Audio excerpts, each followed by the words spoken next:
In a world of remakes and remasters, Are we playing for what was once sacred and cool has now soured and become lame. Red? Gone are the days of pomp and cowabunga. Now is the reign of slurp juice and dabs. Kids these days don't even know how bad they've got it. Now it's up to the best generation to rise to the occasion and make a show that dares to go where a lot of other nerdy shows have already gone quite a bit. That's right. They're going to talk about it a lot.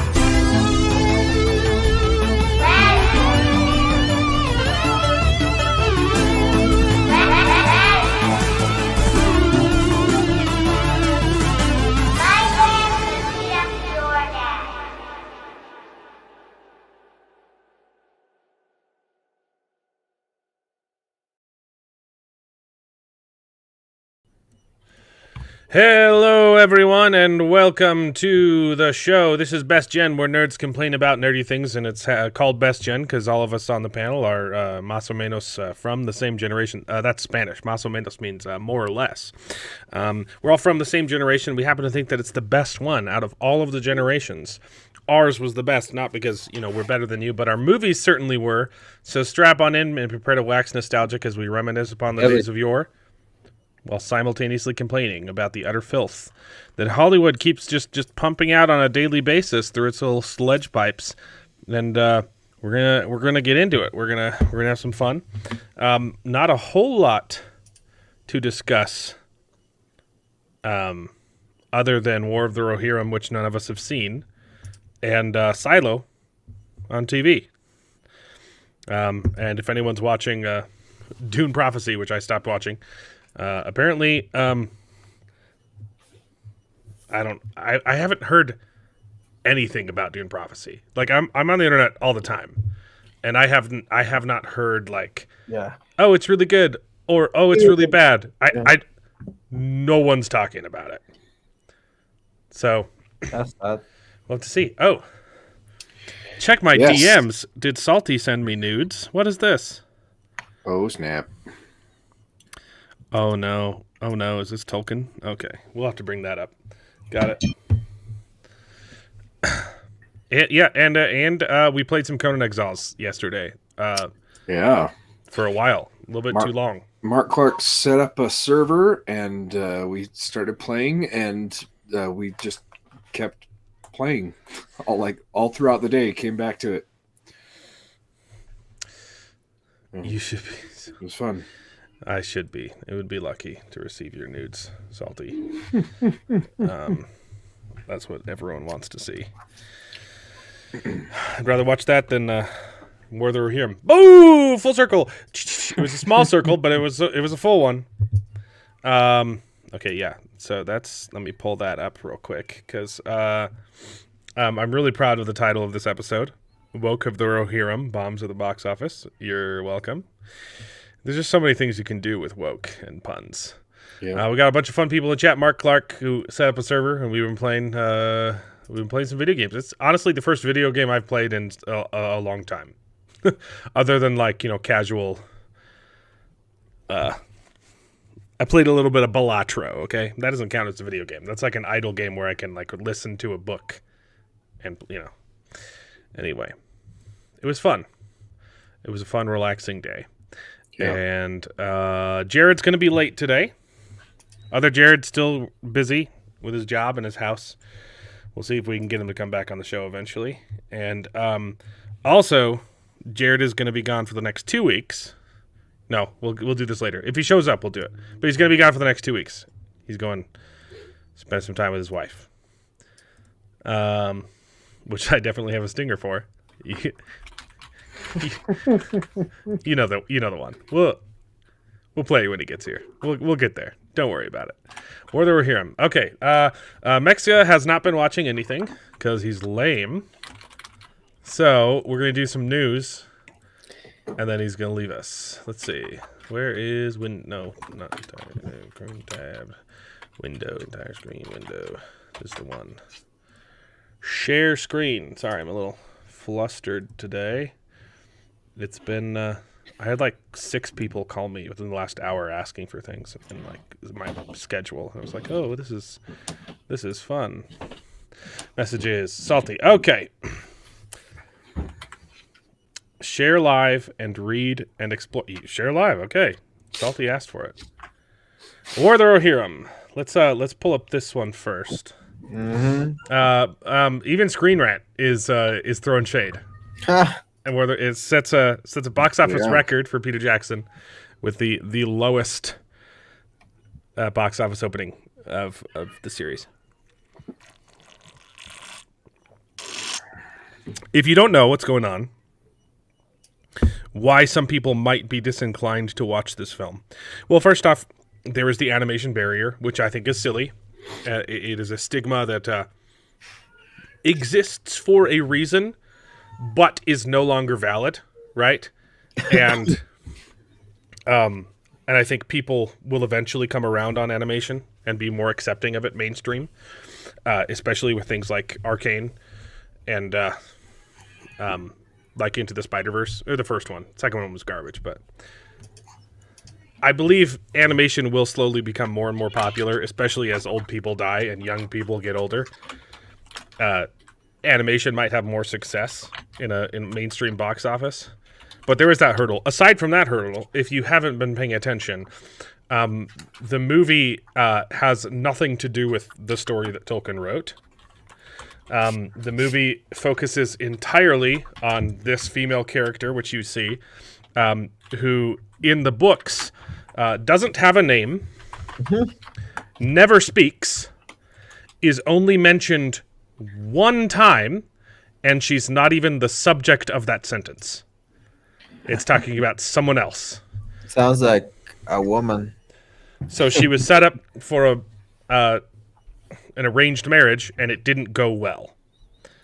And that's like one of the inciting incidents of the story, which is supposed to be about,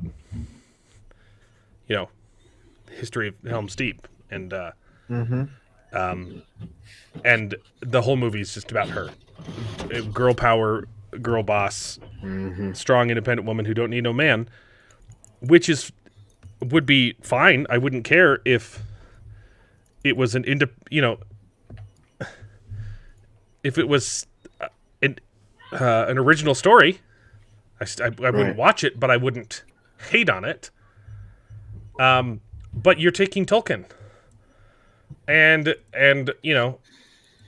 overlapping your own themes and your own agendas and stories, because you think that you're better than the best-selling author of all time besides Jesus. Right? I mean, Jesus didn't. If you look at the top-selling books of all time, it's the Bible and then Tolkien.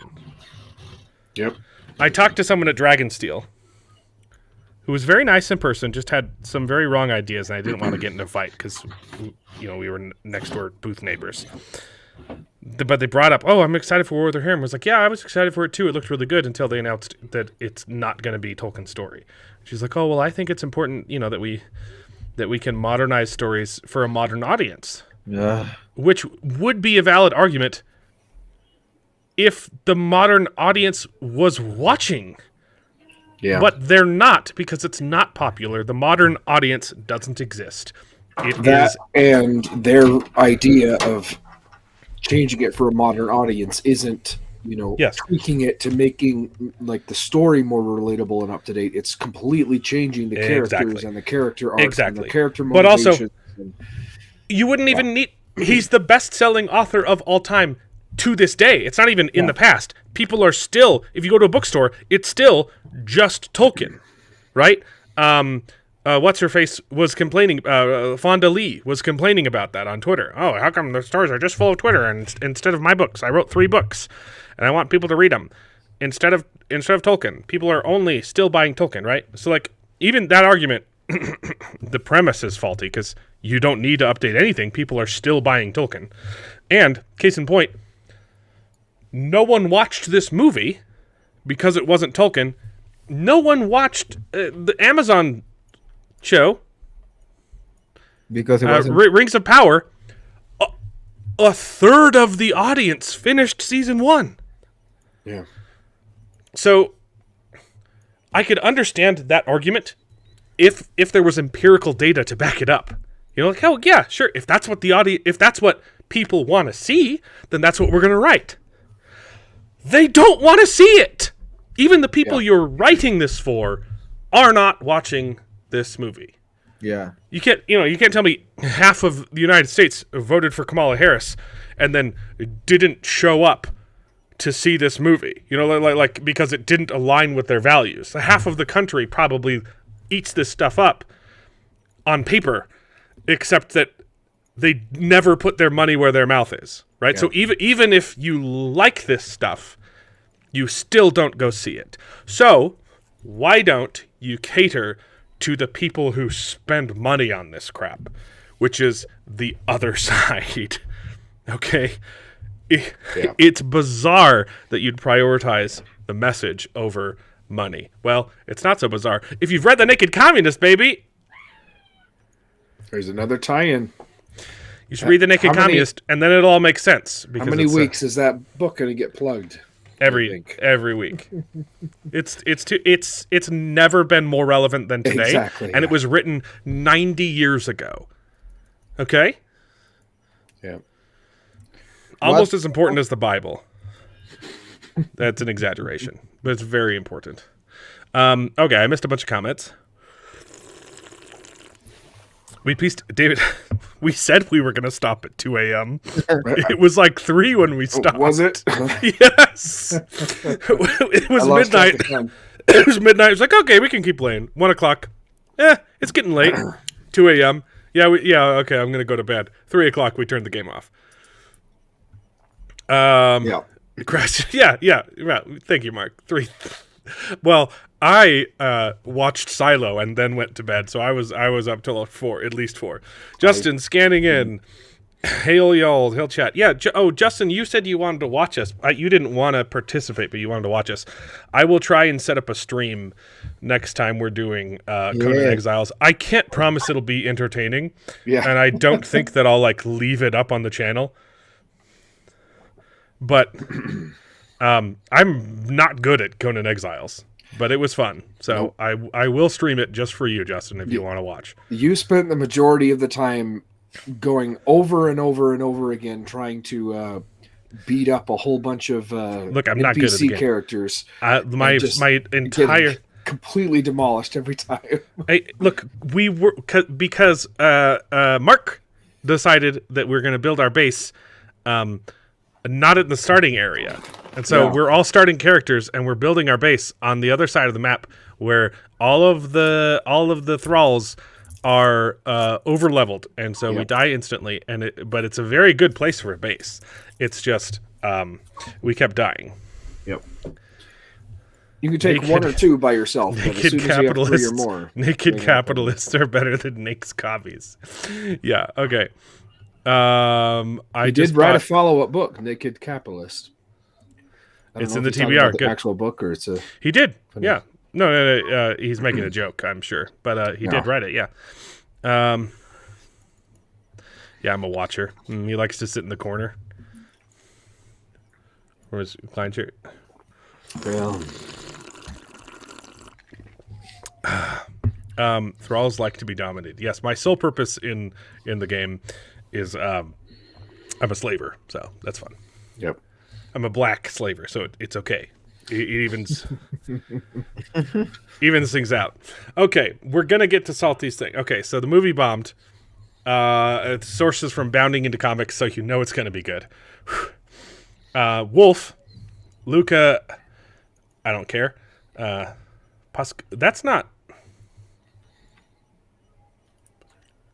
Pasqualino. I don't even where Mexico. Where does that come from? That's not Mexican. That's like Colombian or something. Pasqualino. Pasqualino, that's Italian. Okay. Yeah. I'm like, this is not or Argentina, Spanish. but yeah, mostly Italian. Yeah, or it could be Argentina. Okay. Okay, Wolf finds himself on the receiving end of Hera. That's the unnamed character. Her name is Hera. The receiving end of Hera's sword in Lord of the Rings War of the Rohirrim. To this end, who's Boyens? I'm assuming the showrunner. Yeah, to this end, Boyens was then asked if the film's production team had taken into consideration the vocal pushback from Tolkien fans regarding these changes, to which she confirmed, okay, showrunner for sure, I don't think you can.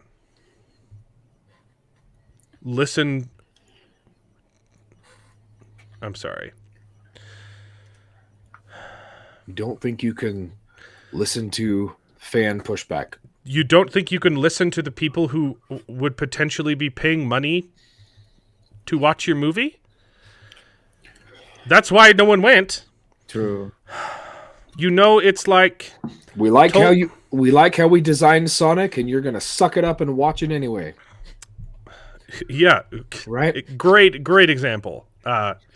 They listened, and people loved the movie. It's not even a good movie, right? The Sonic movies. They're objectively bad. Like, I heard the second one is actually really freaking. Yeah, the second one is good. They're entertaining. They're funny. Fun. They're good kids movies. They're not good movies, but we loved them because they listened to fans. Okay, yeah. I think the biggest problem with the Sonic movies is there's too many humans, and that's exacerbated in the second movie. For some reason, there's like an entire 45-minute plot about the not even the caretakers, but like the sister-in-law's wedding, and it's like no one cares about this. Get back to the Sonic stuff. Like that's what the kids aren't coming to the movie to go watch this wedding subplot. Yeah, but they're enjoyable, right? They're bad films, but they're enjoyable because they listen to fans. And Sonic 3 comes out next week. It comes out this week. Yeah, I will see it because they listen to fans. I'm going to go take my son to go see Sonic 3 this week. Nice. And you know me, I don't watch movies the first week they come out. Okay? Mm-hmm. It's like Tolkien didn't just write books. He wrote an entire mythology. Correct. A vast, incredible work which is so detailed and so complex and works on so many different layers, all of which we're going to ignore. Yep. And you can leave that alone. And I was joking. Yep. That's basically it when you predict these people, bro. Like, you can just joke. Read that last sentence too, because he explicitly said the opposite. He himself did not wait. And he himself didn't want it touched. Right? That's what they're saying. He himself did not want that. And he himself said he wanted other minds to come to it. No. That is a lie. He said, that is I don't want lie. anyone else to write any stories in my world. I want... He said there's other stories that could be told in the next age, right? The third age. He said, but it's not going to be as good. I'm not going to tell it. I don't want anyone else to tell it. He said that on numerous occasions. They're referring to one of Tolkien's letters, yes. And J.D. Payne and Pat, thank you, Salty. They made the same claim. It was the what was the quote? It was someone else had planted the garden and they want other people to come in. Yeah, he was, but that is if you read it in context, it is not this. Okay. Yeah. If the entire universe is already written, then why are you? Yeah. Exactly. It's so detailed, besides, right?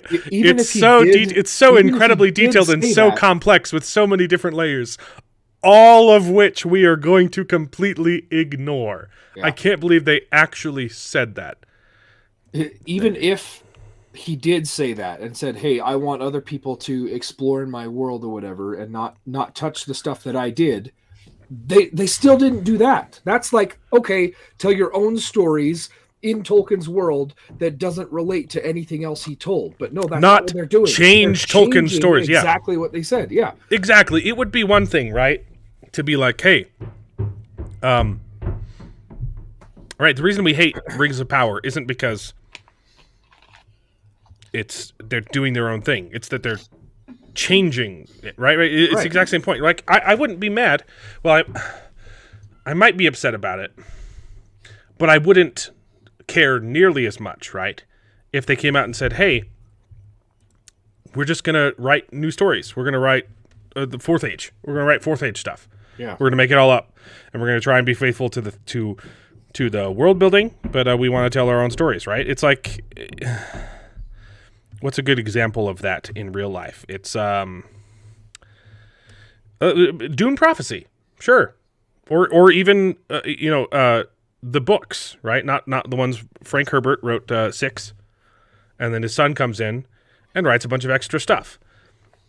I don't hate his son for that. Look, I don't think his books are very good. I also haven't read them. I'm going to. I'm planning on reading the follow-ups, right? The 2 sequels. I don't want to read any of the prequels, right? Unless the sequels just blow me out of the water. But I have to finish the last. I have one more Frank Herbert, right? Brian Herbert, that's his name. I don't hate Brian Herbert for picking up his father's universe and writing his own stories in it, because he's not trying to directly contradict his father's work. He's trying to supplement it. And a lot of people loved them. A lot of people think, oh, it's not very good. They didn't read it. But they're not saying, burn Brian Herbert's house to the ground for destroying Frank Herbert. No, he's not destroying anything. He's adding to it. If you don't like it, you don't have to keep reading. He's not rewriting Dune 1. He's writing prequels and sequels. Yeah, exactly. They aren't as deep as his dad's books, and it's okay to like them, and it's okay to not like them. But I would never say that Brian Herbert is pissing on his father's legacy. I would say that about this. Yep. Because it's a different thing, right? I don't think I'd enjoy anyone writing in Tolkien's universe. Because of how vast it is, right? He kind of wrote it from start to finish, right? At least lore-wise. Oh my goodness, there's kids just clomping around upstairs. Yep. Sorry if you can hear that. I thought I was tripping. No, it's me. Those are my 4 kids doing God only knows what upstairs. You have 4 kids? That's cool. I've got 4 kids, baby. Yeah. Well, it's only 3 of them making the noise because one of them can't move yet. Yeah, true. What was the point? Right, I don't think I'd enjoy anything in Tolkien's world, but there are examples, right? There's the Dune universe, right? And that's why even if Dune Prophecy, as long as they don't blatantly contradict the Dune, the Frank Herbert books, I don't really care if they take liberties, because it doesn't affect the books in any way. Yeah. So they can tell. That's a good example. You can go tell your own story. Maybe don't put a bunch of nudity in it if you've already established a rating level from the movies and you want a shared universe, right? That's a different issue, right? But it's not gonna faze me at all if Dune Prophecy sucks. It's not gonna faze me at all if it's fantastic. I'm still gonna enjoy Dune. Another really good example is before Disney bought Star Wars, all of the extended universe. Exactly. Stuff, right? Yeah, that's supplemental stuff. You had the original trilogy, and then you had a whole bunch of novels that continued on the story, and then you had the Old Republic stuff, and then you had the prequels, and you had all this other stuff that just filled in different time periods, and then you get Disney coming in and just we're going to throw all that out the window, right? Yeah. Gonna throw all that extra canon out the window, and also make a trilogy that effectively destroys the characters from the original trilogy. That's not how you do it. But before Disney bought it, all of the extended universe stuff, granted, some of it was a little bit weird and wacky, and not all of it was up to the high standards, but a lot of it was very, very well liked, because it just explored another part of the Star Wars universe, it was really another not perfect example, but a good comparison. The D&D movie, the new one. Yeah, that was fun. They didn't adapt any of the D&D books, right? Because there's hundreds of them, right? There's hundreds of Forgotten Realms and all that stuff, the Drizzt stuff. They didn't adapt anything. They created a new realm and wrote their own stories in it, because then they can tell their own stories and they don't have to contradict anything, and they're just using the world building. Great idea. I feel like there's another prime example of this where they do it the right way. There's probably several examples. I'm just failing to come up with one on the spot, but it's not good. There's Not Mad Max. I think that Mad Max Fury Road and Furiosa, that. I mean, again, that's the same person that's the same person making them, though. You're right, and it is more of a direct continuation, But you're right. Maybe that's not the best. That's a bad example, David. Come up with a better example, please. Come back to me when you're finished. Blade Runner 2099 or whatever the new one is. Sure, that's a sequel. Yeah. Dredd. Judge Dredd. Yeah. I haven't seen those ones. I'm trying to think of bigger universes, but look, there was a I don't know. Anyway, the point of the story is the Scorpion King from the Mummy franchise. Sure. That's not a horrible example, actually, David. It's better. Star Trek. No, that's a bad example. Well, like, are you talking about all the fan film stuff or the official stuff that sucks? I don't know. Anyway. Scorpion King. How many of those have they made, by the way? I mean, the first one had The Rock, and then the rest of them, the follow-ups were all... It's funny. The Scorpion King is a prequel to the Mummy movies, right? And it's got The Rock in it. And then the subsequent Scorpion King movies are all prequels to the first Scorpion King movie, because they had to cast someone younger who doesn't look like the freaking Rock and is not nearly as big. Yeah. I didn't see any of the other Scorpion King sequels. I think I saw one of them. They're all awful. Very bad. Yeah. Maybe we should watch one of those. That would be fun. That would be fun to do. Anyway, the point of the story is go woke, go broke. I don't feel bad. I don't feel bad for you. News. David, there's breaking news. Phoebe Waller-Bridge has been cast as Harry Potter in the TV show. Okay, I see it. Whom? It's a good one. Yeah. That's Worming her way into every franchise now, and she has zero talent. I mean, right? That's a good meme. What was the other one? Okay. If the left just, couldn't get stupid enough.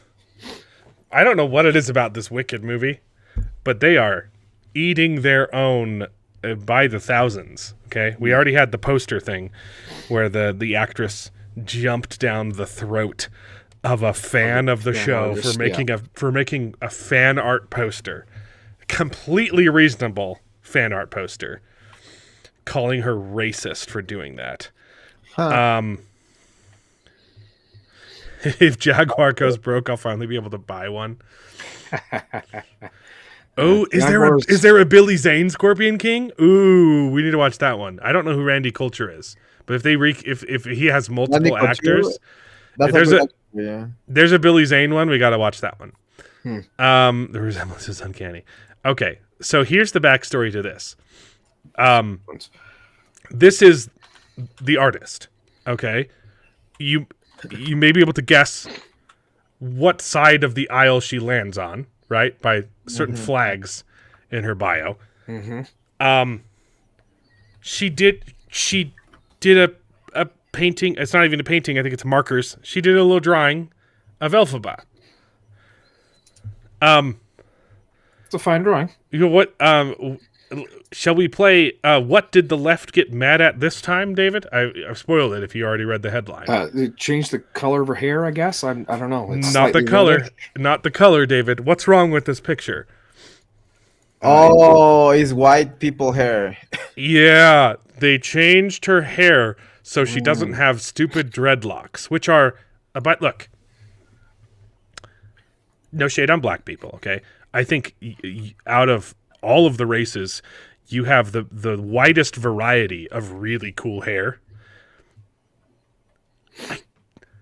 I don't get the dreadlocks. Okay, and it's a Viking thing.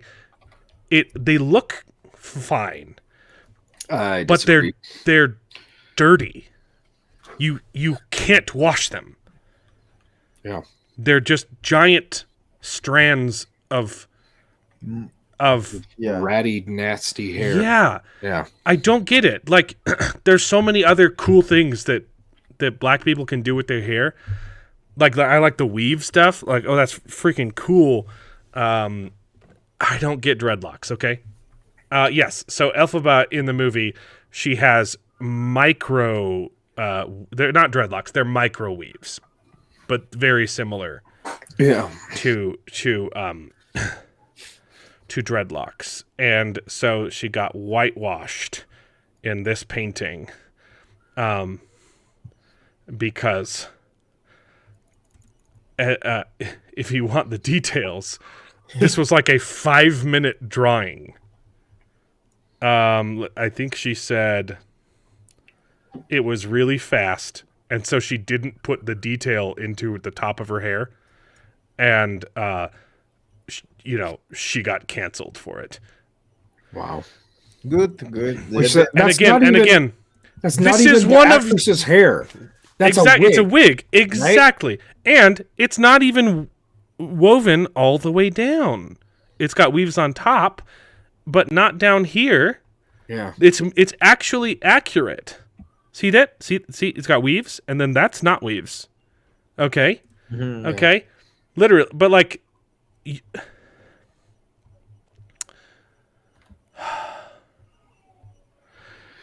Yeah. Look, see? It's this. Okay? Also, this is a fan of the movie. Yeah. Why are...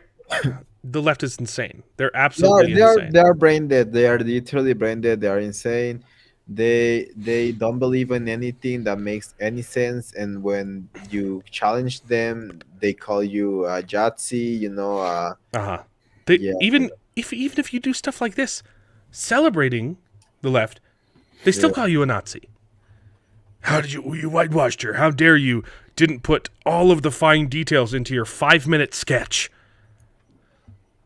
You racist. But that's the audience they want. That's the audience they want.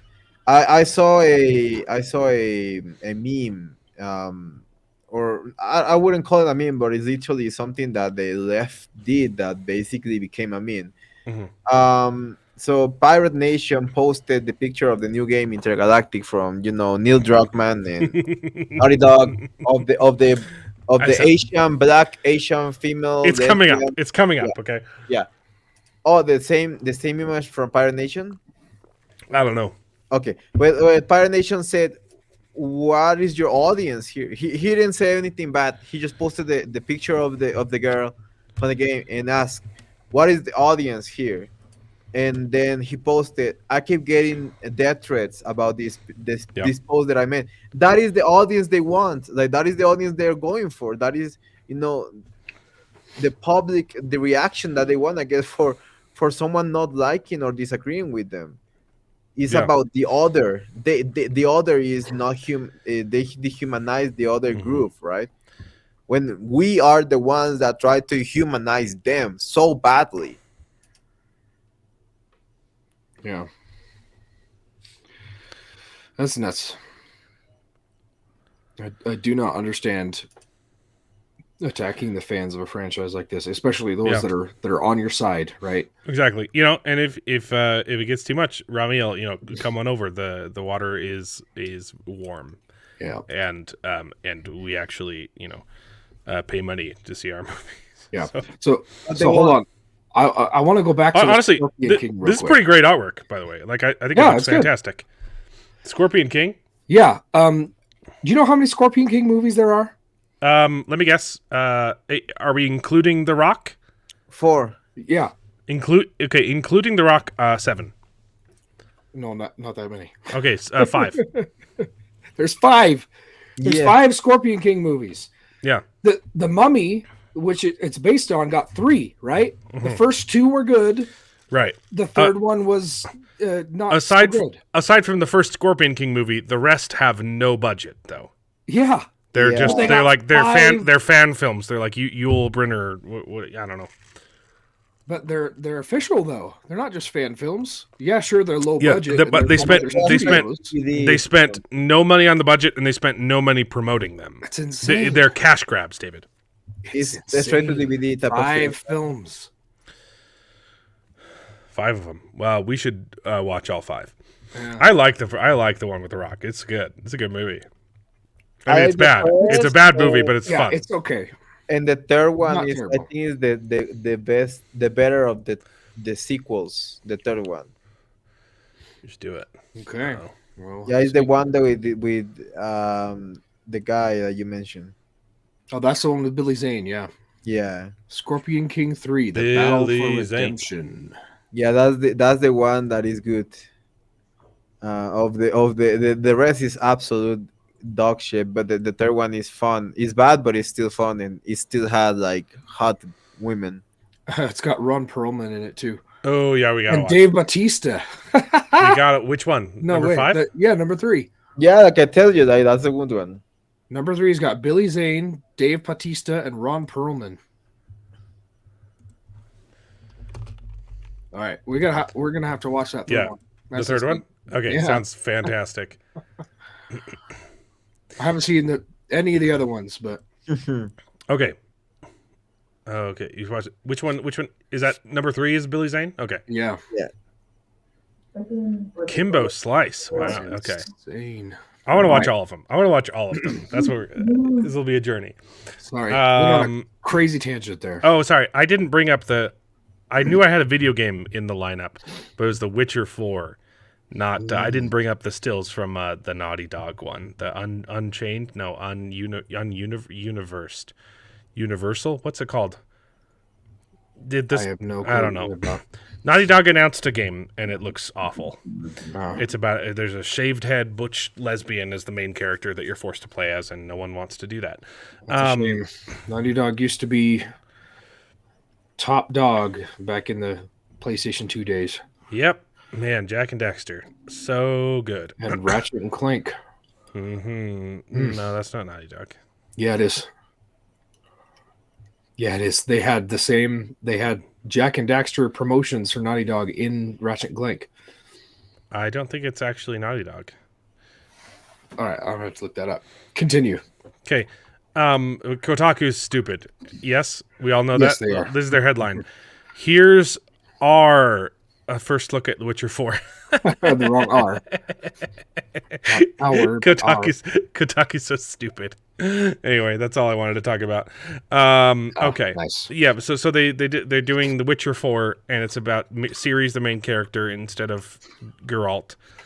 But which I don't hate the idea of, if it was like a spin-off, but just don't call it The Witcher 4. Call it Ciri 1, right? And the other thing is she physically, she's super powerful. She has magic and elf blood and all that kind of stuff, but she physically can't be a Witcher because of but that's it. But they show her using mutagens in Witcher 5. Okay. But here's what's really stupid, okay? The argument that's being made, which is being pointed out by Heels versus Babyface, is this is the argument. The Witcher as a title refers to both Geralt and Ciri and always has. I think she's arguably more important to the plot than Geralt himself is. She's important to the plot, yes. She's not the Witcher, though. Yeah. She's the reason the Witcher is doing what he's doing.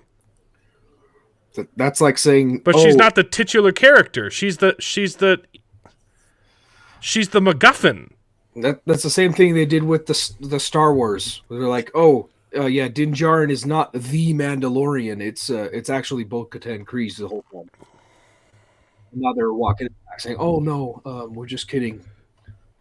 Din Djarin was the Mandalorian."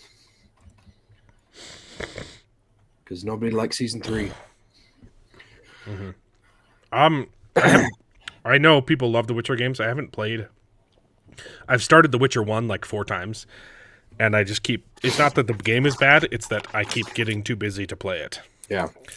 But I've heard great things. Corwin loves the Witcher games, and he hasn't been on the show for. Oh yeah, I forgot to announce last week. I took Corwin's picture off of the thumbnails for Best Gen because he hasn't been on the show in like over a year. Not because he's fired. I invite him every week. He just hasn't been on in a year, and it was confusing. Yeah. Corwin was not fired. Welcome to show up anytime. I just thought it was weird that he was still on the thumbnail. Yeah. By the way, you are right about Jack and Daxter. That was of course I'm right. Jack and Daxter was Naughty Dog. Ratchet and Clank was Insomniac, but they were both Sony. They're related, yeah. They're both Sony, and they did cross promote each other. Yes, sorry, what was that first part again? You are correct. Oh, I know. Yeah. Okay, but like this argument is so stupid, and what I think is absolutely hilarious is the left because they have no morality. They are never internally consistent, right? They're constantly contradicting themselves. Like here's an example, and then I'll finish it off with the Witcher one. Here's an example of their blatant contradictions. For some reason, which I cannot fathom, the left is against corporal punishment. Right? They don't think that that consequence for murder should be execution, right? They're capital punishment, not corporal punishment, right? They're against capital punishment. And yet in the same breath they're pro-abortion. And the argument against capital punishment is always, and I've talked to so many since high school I've been arguing this. We had to do that segment where you propose a law and we all vote on it because you pretend to be Congress for a week, right? Mm-hmm. And I presented an anti-abortion law, and in the same group, someone presented an anti-capital punishment argument, bill, and their argument was it's morally reprehensible to use capital punishment because while we do have a good justice system, 90% of people will be guilty. There's always a slight chance that you're executing an innocent person. Yep. And this was 100%. They made this argument after they shot down my anti-abortion bill. Yeah. And I'd argued it for hours, and they said, no, we're not going to do that. And then they started arguing against capital punishment, and I was like, hold on, can we pause for just 1 second? You don't think that there's a slight chance that the baby might be a human life? Yeah. On the off, hey, even if science is 99% sure that it doesn't count as human life and it's okay to kill, what about the off chance that you're wrong? Yeah. And they were so baffled, they'd never even considered. Because no one had ever pushed back against their stupid ideas. They didn't realize that they were completely contradicting themselves. Yep. Because they'd never been confronted by logic. Yep. And it's the same thing today with the trans ideology. Yes. It undermines everything else from the other members of the alphabet, right?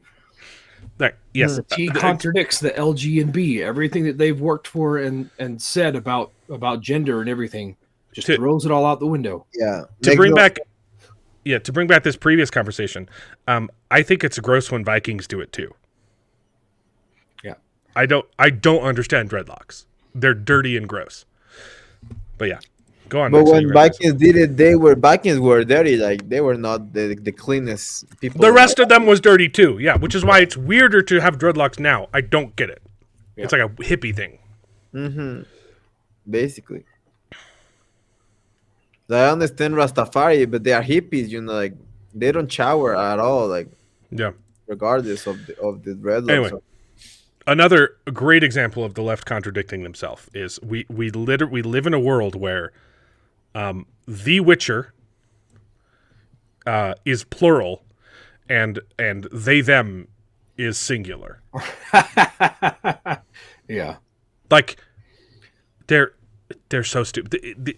these Also, people don't. They don't believe in truth. They don't believe in reality. They don't believe in truth. You're absolutely right. I haven't played the games, but I'm pretty sure Ciri only shows up in The Witcher 3, right? So No, you have she's showing from the start. she's even in the start. Okay. She's like, Yeah. like, I- from the second, wrong like she about that. starts on the second one because Yeah, I don't think she's in the first game, but I think she's she's in not the in the first one. But The- still, it's not called They- The Witchers. Right. Yeah, It's not called Witcher. It's called The Witcher, right? Yeah. I mean, Harold it is is the about main the playable Witcher, character. but Ciri is not a Witcher. Like the Witchers are like a race of people that Yeah. fight Right. monsters. It's like a group of Van Helsings, basically. Yes, it's not just a title. It's a physical transformation. To become a Exactly. Witcher, you go through the trial of something I can't remember what the name is, but it's kind of similar to like the spice agony from Dune. Like you drink a bunch of poison, and it kills like 90%, and you can only do it when you're a kid, and it kills like 90% of the people who do it, and the survivors, they become mutants. And are physically superior, and they can drink mutagens, which enhance their mutations and give them special magic powers. Yeah, magic, literally. Which is the fun part, but like Ciri cannot do that because she's not only something that cannot go through that. She specifically doesn't go through. She has taken Witcher training. She goes back with Geralt to is it Keir Morgan? What's the name of the place? Yeah, Kieran Morgan. Yeah, did I get it right? I know a Something lot. like I know a little bit about The Witcher. Okay. Yeah. She goes back and does some training with them, but she specifically does not go through the spice agony. And I'm saying that because I can't remember the name. I'm trying to look it up. The Witcher Trials. It's the I can't find the name. Anyway, it's the spice agony. Same thing. Okay. The only way the gaming can be good if Ciri gets freaky with one of the Witcher girls. No, never mind. That's gay. Well, you Never know mind. she's gonna be the sugar agony. I don't know. Yeah. Anyway, so dumb, stupid Yeah. arguments. Like they just deny reality. Oh, this means everything is nice agony. Okay. Anyway, so David, did you see this one? I did not. They're filming 4 new episodes of Malcolm in the Middle with. I don't know if the entire cast is coming back, but the mom and dad, Bryan Cranston and Nunez. what's the mom's name? Bryan Cranston and what is her name?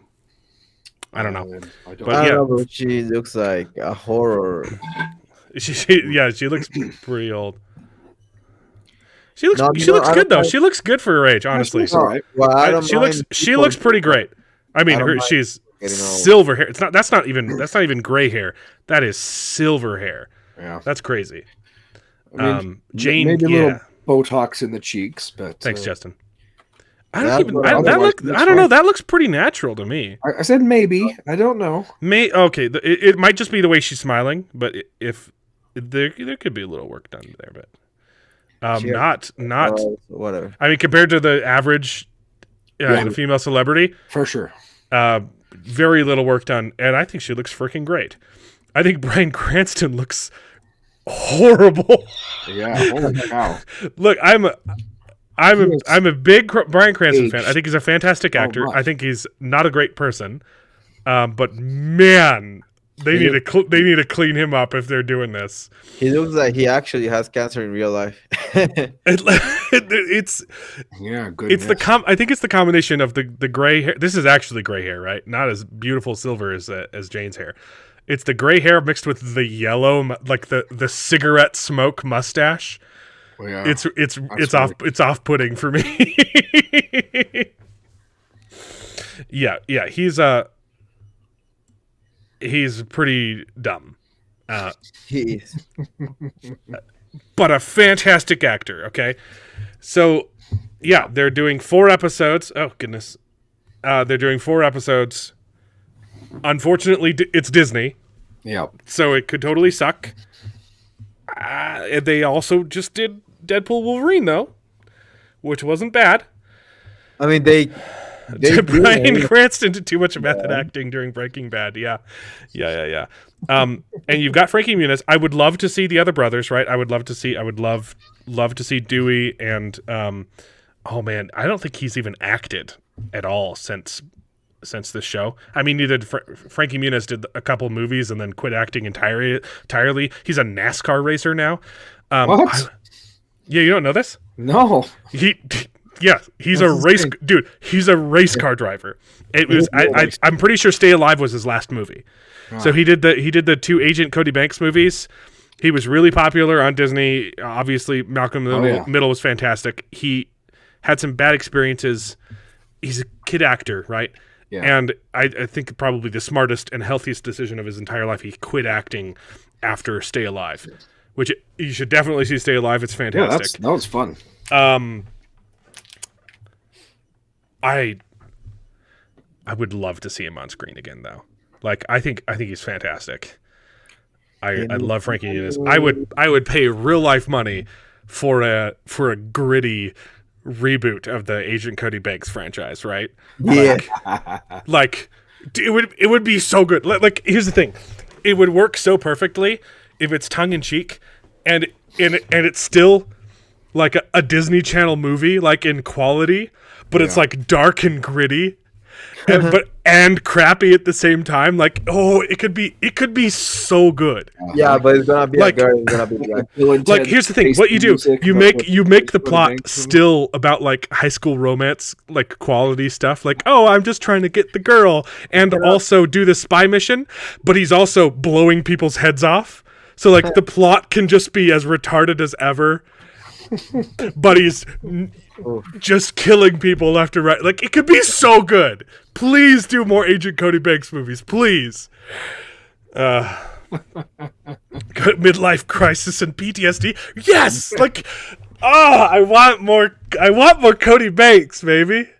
But they're not gonna do it, bro. They cannot do high school romance anymore. Like, well, obviously, I would hope he's not dating a high schooler anymore. Well, I'm just saying, like that level level of crappy storytelling where it's all, like it's, you know what I mean, right? He has to be black. He has to be lesbian. You know it. If they do Cody Banks, it's going to be Khadisha, Banquisha, Bakanisha, whatever. It's going to be black. It's going to be lesbian. That's the only way they can do Cody Banks reboot. Yeah. I'm tentatively excited about this. It could be fantastic. It's the plot of the 4 episodes is Malcolm has a kid. I think they're still looking for an actress to play his wife, but it's him coming back for the sick. Did they say 50? No, it's 40. I think it's the 40-year marriage anniversary of his parents. They're having a big celebration. Oh, we've been married for 40 years. Coming back in antics with his family. It could be great. I would love Mark, to see. No, please. Mage in the middle. Yeah. He goes to prison. Agent Cody Shanks. Agent Cody and the sperm banks. Yeah, that one's not as good. Sorry, your first pun was better. Oh yeah. Venture Johnny Quest and Venture Bros. A heroin addict dealing with PTSD. I'd watch that. Dude, bring back Cody Banks. So yeah, I would love to see the other brothers involved too. And I think they said they will be, but it could be great. I mean, an entire spin-off, like a reboot show could totally work. Just bring back the old sitcom formula. Yeah. Punch it up a little bit. I would love to see, who's the older brother? Him and his wife were fantastic. She was Asian, right? Anyway, I can't remember any of their character names, but yeah, I love. It's been so long since I've. I love Malcolm in the Middle, and if they do this right, I might forgive Disney, and if they do it wrong, I already hate them. So So Yeah, my what, internet is giving me, so So Stewie was the younger one. Oh, and they had a baby. There's Yeah. another baby. Like in the later seasons, they have another baby, Yeah, and the I forget. past- I can't yeah, even remember what the baby's called. But Stewie was the youngest, aside from the baby, and then there was the Reese, who was just the screw up. It's Dewey, not Stewie. Oh, Yes, Dewey, Reese, Yeah. and then the older brother who got sent off to military school and then ran away and then married an Asian who comes back and she's just as stubborn as the mom, which is fantastic. What was his name? What was the old? Anyway, Yeah, I love Malcolm in the Middle. don't remember. I would love to see this successful. So, do 4 episodes. Watch the heck out of them if they're good. Do a whole spin-off show, man. Do a whole reboot show. And that's in spite of Bryan Cranston being insufferable. I would watch the heck out of this. Yeah. Is there an adult movie That's cool. version?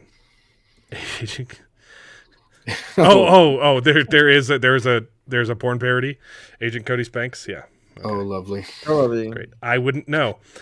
Francis, there you go. Thanks, Justin. Always come in clutch with the things I forget. Anyway, this could be good. It could totally suck. Warhammer's back. Did you guys see this announcement? Oh no, I thought it was canceled. Nope. It's uncanceled now. It's uncanceled. Sweet. Well, it was never canceled, but they were in talks, and the talks weren't always good. But Henry Cavill is starring and executive producing in Warhammer 40K. Fantastic. Still on Amazon. That man needs a win. Like He Henry is Cavill is such a freaking one awesome of the Chad. greatest looking the greatest living actors right now. Like he's one of the few like movie stars left. Like people go to see movies just because he's in them. You know, you got Tom Cruise, and what's crazy is Henry Cavill hasn't even been given a fair shot, and people still love the heck out of him. Yep, he's been shortchanged at every turn, and he's still freaking awesome.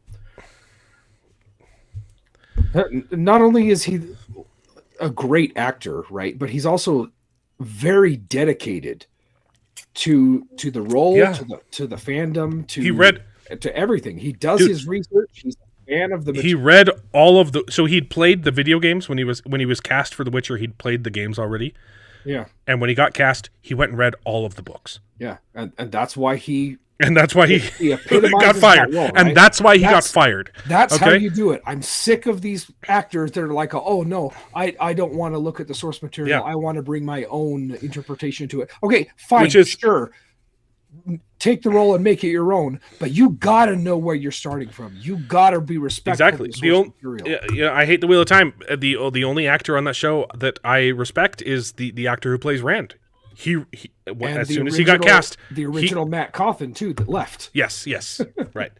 As soon as he got cast as Rand, he read all the books, and in every interview where you can see him like clenching his teeth, he's like, "Well, yeah, my character wasn't really given a whole lot to do, and it's not really matching the books, but I'm being if I say anything negative about the show, I'll lose my entire career." So, yeah.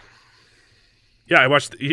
Mark Clark hasn't watched all of the Mission Impossible movies, but he messaged me the other day. He watched the one with Henry Cavill in it. Yes, nice. And the best part of that movie is when he like cocks his wrists, his fists in that bathroom fight scene. It's so good.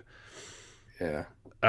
He said that was just a warm up thing that he would do like off camera to get ready for the fight, and Tom Cruise saw it and was like. We gotta put that, like, that's the coolest thing I've ever seen. We gotta work that into the fight scene. So I'll knock you and I'll kick you down, and then you'll stand up and you'll cock your guns. Yep. So this could be great. Nice. Yeah. Right, and we've seen some turnaround at Amazon too. Right. Rafe Judkins got fired from God of War. Mm-hmm. And it looks like they're canceling Wheel of Time by dumping it all in March. This could be a signal. We just need to get Rings of Power. We'll see. Canceled early too. That would be great. Yeah. So, the Spider-Man universe is over. Yeah, I heard the Sony that one. too. Officially over. Kraven the Last Hunter is the final film. They announced it. They the credits for the film are doing the graduation song. And as we go, we remember. It's a montage of all of the different movies. Yeah. In the they did that hilarious. in the credits for this movie. Like, it's so hilarious. nuts. It's insane. And also, apparently, this man. came out this week.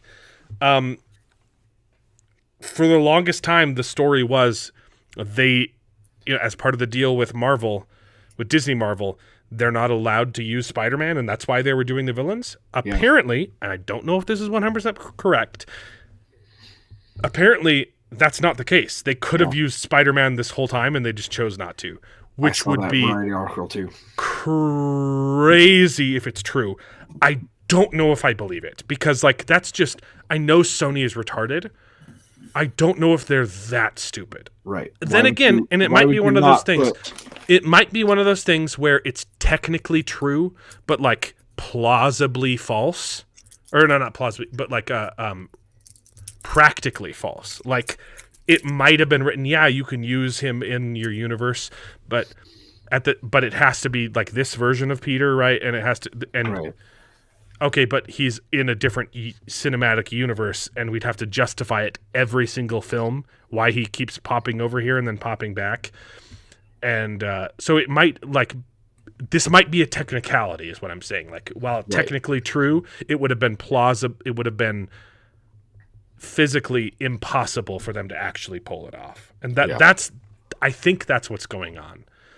I would imagine, and I think that this is information being leaked by Disney to get Sony to sell the character, because they also announced this week they're considering selling the character. And I think this pressure of releasing the timing is just so suspect to release this information, to just dogpile on Sony while they're down to get them to sell the character, because it's such a bad choice. Why wouldn't you do it? And the only explanation is the legal loopholes they would have had to jump through, and the story the story. It just wouldn't have been practical to introduce him in a different way in every movie, right? And there probably would have been handcuffs on the character if they did use him, because they can't do anything to him because he's still part of the MCU. Right. That's the question. That's the question mark. Sony is retarded, but are they Warner Brothers retarded, or regular retarded? Even with Warner Brothers, though, they still know they're moneymakers, right? Yeah. All their good movies have been Batman, right? I mean, I guess the second Joker aside, the first Joker was good. The Batman with Matt Reeves' Batman. David, are you arguing that Warner Brothers is less retarded than Sony? Because I would hard disagree with you. I'm just yeah. I don't know what argument. Is this the hill? We need another segment. Is this the hill David wants to die on? No, I'm just saying that as many dumb decisions as Warner Brothers has made, they still know that Batman is their moneymaker. Right? Yeah. Sony is the second. They have the moneymaker, and they're not using it. They would be absolutely insane if they could just free to their own will include the second most popular superhero of all time. The only explanation has to be there were some invisible handcuffs attached to this stipulation of, technically they could have used him this whole time. It doesn't make sense to me. Yeah, I agree. And that's on top of, the other things that don't make sense in this universe. This is just a bridge too far. Yeah, this is what breaks my suspension of disbelief. Sony already had their own wildly successful Spider-Man PlayStation games, right? Yeah. Use that version of Peter Parker or something. Yeah, exactly. I mean, there's no reason. That's crazy. That's crazy talk to me. Yeah, you can't convince me that's real. Suicide Squad is dead. Officially, they're ending support for the game. Good on them. Suicide Squad killed the Justice League, killed the Suicide Squad. Yeah. I haven't even seen it yet, but I think they finished Yellowstone. I don't know if it's over yet or if they're airing the last half of the final season without Kevin Costner because he quit the show to do his Horizon Zero Dawn movies. That's the wrong one. The Horizon Western ones, whatever it was called. Hint of the Horizon. Someone's gonna get it in the chat eventually.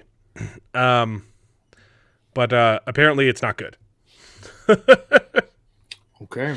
Which I mean, it's the framing of this is also suspect, right? Oh, Kevin Costner was really smart for exiting because the show sucked. But or did the show suck because they had to rewrite it because he left, right? You know, it's one of those chicken and the egg situations. Yeah, exactly. Did he leave because it sucked? We know there was like 10 writers' strikes, you know, in between seasons, and I think everyone was loving the show. So it was a pretty baffling decision, or it was shocking news when he said he'd left the show because everyone was like, "But it was so good," you know. So I think this is one of those examples of burying the lead, of hiding the truth in a headline. I think it's pretty obvious that the finale sucked because Kevin Costner quit, not that he quit because the finale sucked. Right. And he's gone. Jared. Hey guys. You guys all done? No, we got a lot of news. No, we're doing some news. We're starting with the news because Mexa hasn't done his homework. So he hasn't finished Silo yet? Yeah. Neither have I, but Jared, you're late today, and you said you're going to be gone for the next 2 weeks. Yes. Because you're going you're spending some time with your wife on vacation, and so I thought I made the stinger ready? I have a stinger. I made a special unique stinger. How did you know, Jared? Never before. Jared. It's like you know me so well. What? That's crazy. I made this special for you. Thanks, man. I appreciate that. It's completely unique, never been seen before. Here's I made you a stinger.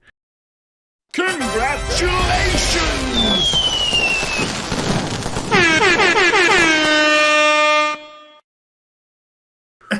It actually it has been a while since I've been able to use the original stinger.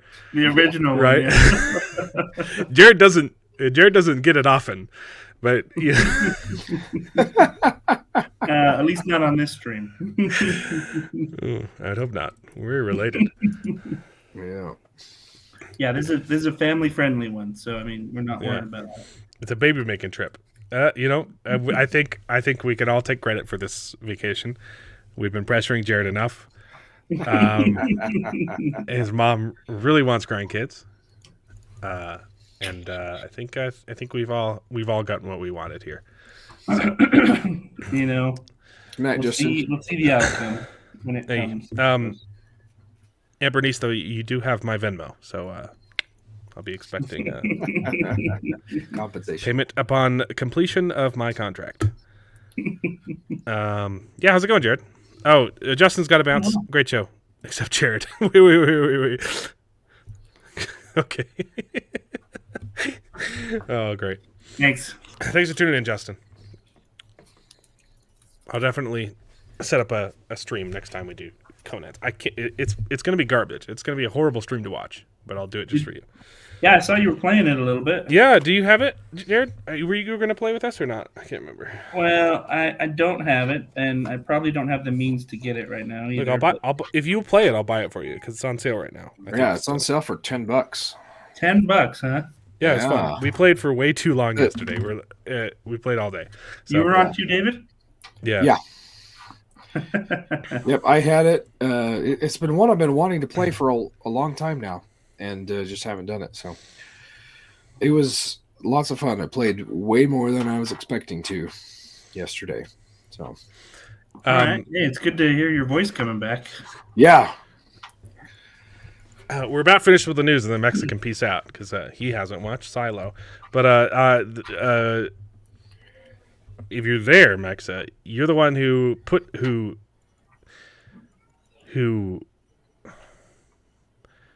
I saw this tweet because of you. Oh, and it isn't child friendly apparently. Maybe we'll wait till it gets back. Tell us when you get back. We'll come back to this one. It's too good. It's too good to not have you on present when we go over it. But in related news, we'll do that one later too. Okay, so Wheel of Time, season 3. It's coming out in March. They just announced that this lady whose name I have never been able to pronounce. She's official. We knew that she was cast in season 3 for a long time, but it's official. She's playing Elida Sedai, which I will stand by is one of the worst casting decisions of all time. I think she's a fantastic actress, and for the life of me, I do not understand why she's not playing Catswain. Elida Sedai, Rafe Judkins' favorite character from Wheel of Time, and so he casts his favorite actress, even though she's completely wrong for the part. Look, she's Catswain. You're an idiot, Rafe. I mean, we already knew that, but I always get Elida and Leandrin mixed up. Leandrin is the one that's in the show right now who wears the red dress. Yeah. And you find out that she's a dark friend in book 2 when she sells them to the Shan-Chan, and then stuff happens to her pretty quickly, and she gets turned into like a slave for one of the Forsaken and beaten. Yeah. I'm pretty sure she gets beaten to death, actually, or maybe she just goes crazy. But Elida Sedai is worse. She is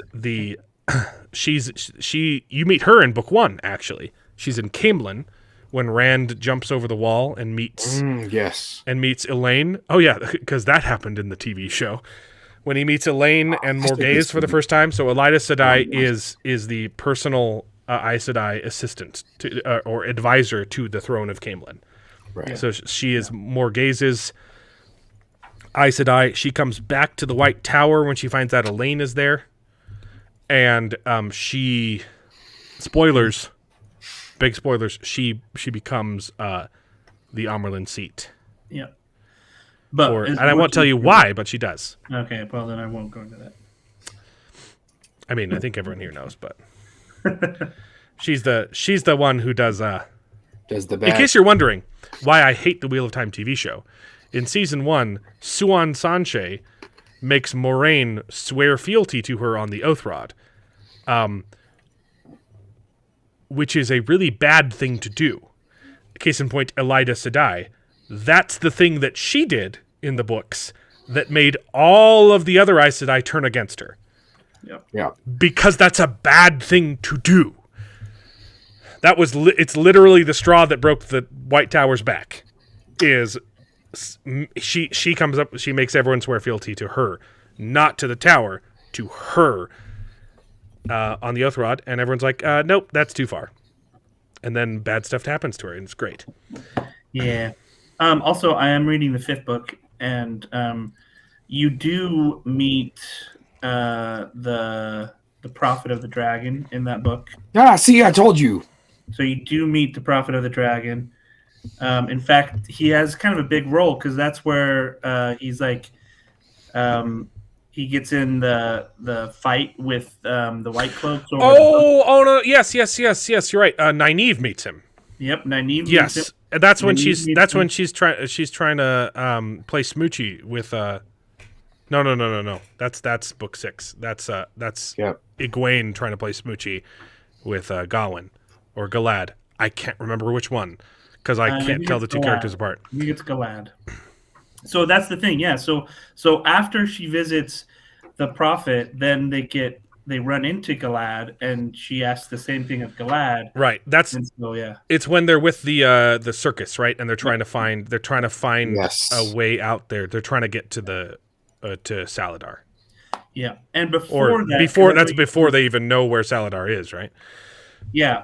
But they mentioned it. They're like, oh yeah, Saladar, and she's like, oh, that's where we have to go. So that's when she realizes, she's got to go to Saladar. Got it.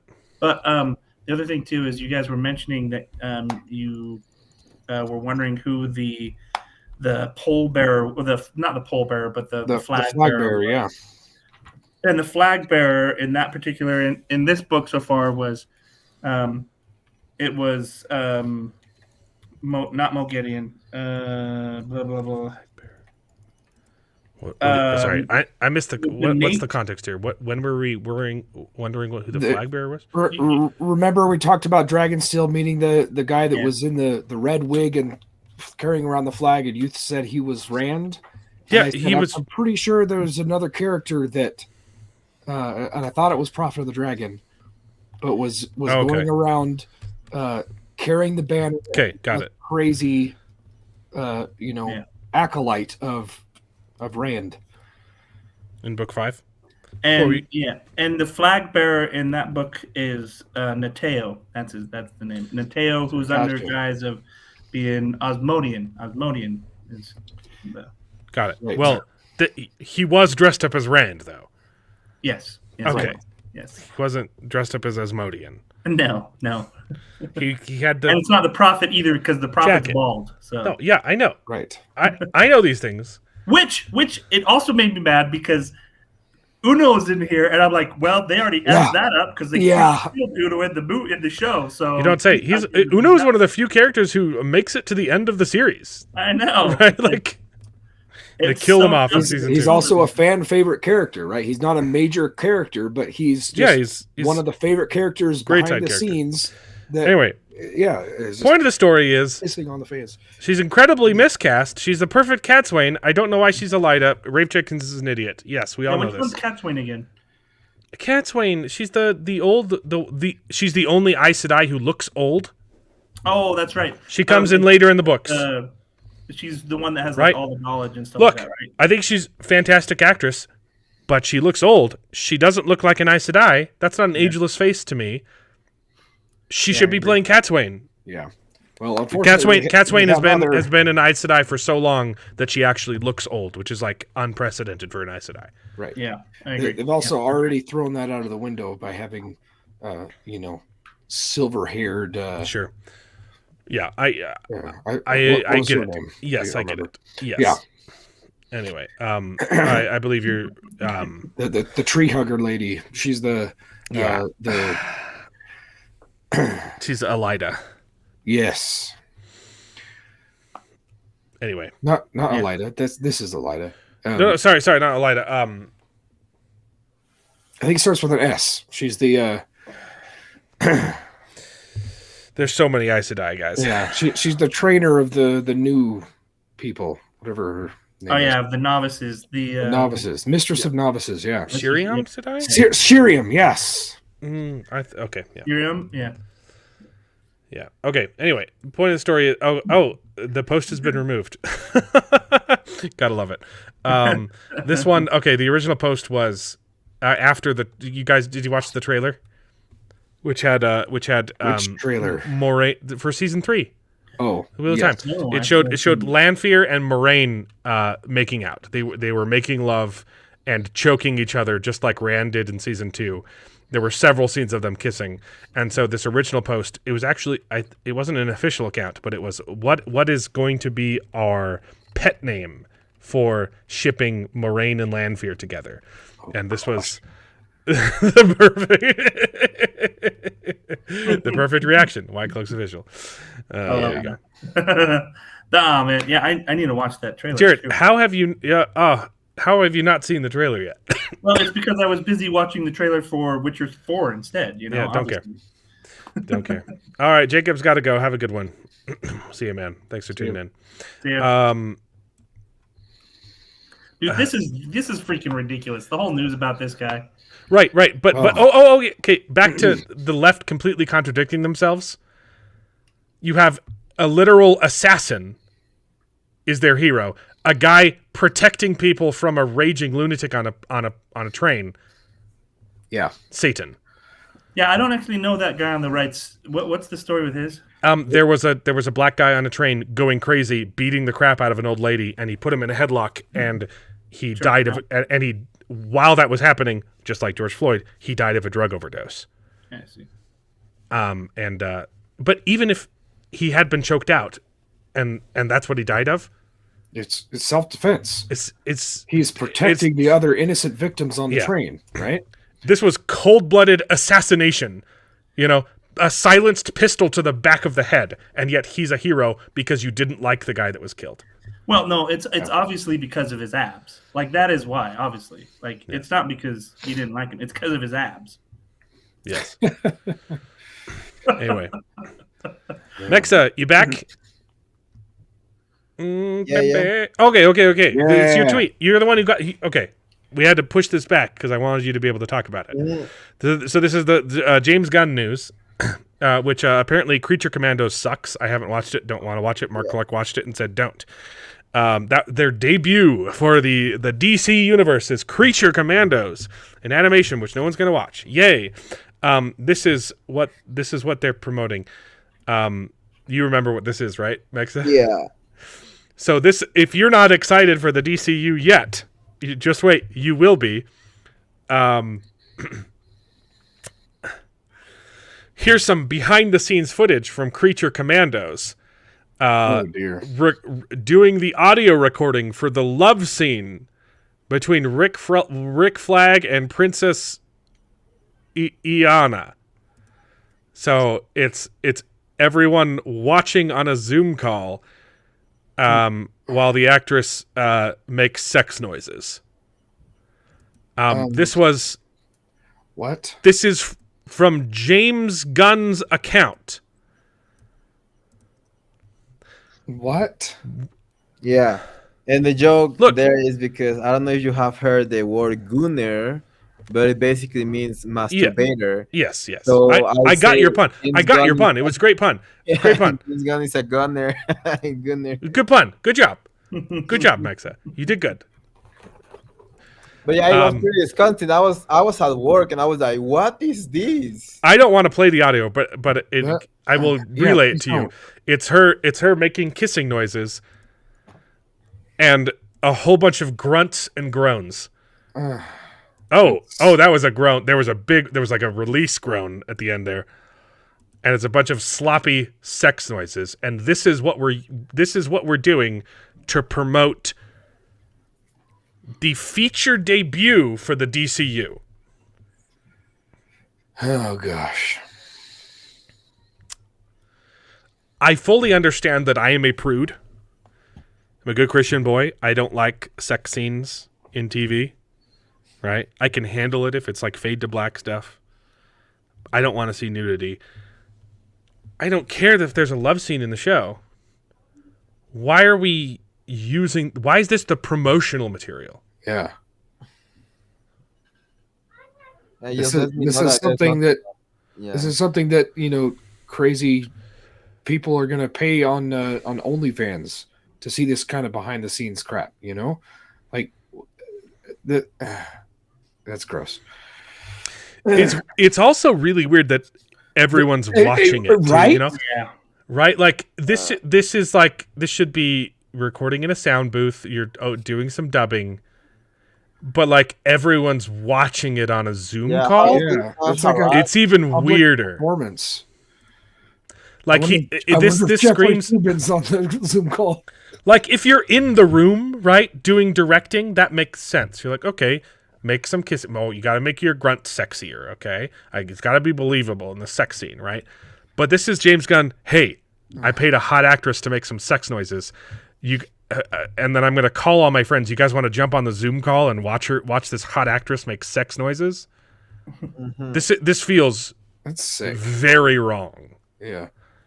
I mean, James Gunn has if you see all of the James Gunn that has done, like the Peacemaker is very Gunner, like that entire thing is very Gunner. Like he has his wife on it. His wife is a terrible actress.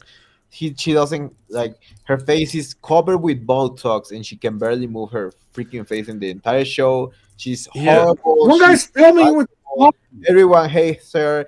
Everyone wants her to die. And when she finally dies, and then they bring her back, everyone hated that part. That's why Peacemaker doesn't have a season 2 yet. And yeah, I don't know. He's very weird. Like he's the kind of guy that never got laid when he was young, and only when he got money. David, this is James Gunn. He's the one. James Gunn. He's This is the yes. damn phone. That's why you see the. This is a the virtual casting couch. Yeah. That's what this is. It is. Yeah. This is disgusting. Well, she's already been cast. She already has a job, and now she has to contractually. I don't care. It's the same. It's the same She thing. contractually has to do the casting couch in front of all of James Gunn's friends. Look, and these disgusting. accounts like this. These aren't even like Igloo Music. I hope that's the composer. That is a But why does he need to? Why does he need to be present watching this live? Yeah. And it's a bunch of people laughing at her publicly, making the sex That's noises. Frank Grillo. Frank Grillo is between Igloo Music and Rick Morales. Frank Grillo, the guy that is making the grunt noises, because he's the male, I guess. He's Rick Flag. No, Frank Grillo. Yeah, yeah. Oh yeah, he's Rick Flag. Yeah. That's the same guy. Is that the same guy who's been playing Rick Flag, the one who died in No. the last movie? No. Or did they recast? Do they have a new? Oh, Oh, he's that stunt double guy. Okay, Yeah, Frank Grillo is a stunt double guy. he's this guy. Okay, yeah. Okay, so he's the new Rick Flag. Great. And his name is Igloo Music. No, his name is. That's him, Yeah, right? that's the other guy. Yeah, Yeah. So he's doing the grunting. Yeah. The sex grunting. Oh, he's also kissing, But like, why are these other people involved? It's so, and there's more, right? This expands. Mm-hmm. This is disgusting. Yeah, it's gross. It's I very was gross. about sexual harassment, Me Too and all that shit. That was for free. That was for granted. That was bullshit. Like Me Too was. All of the comments. Look at these. I need a job. Is this necessary? Right? It's a very odd thing to post. Why does this need to be shown? Oh, and there's another. We got a gooner who's loving it, right? This is the CEO of the company posting this weird stuff. Restore the Snyderverse. What are you hoping to achieve here? Yeah. Clayface is really. I don't know. It's so weird. The people posting good things is just bots.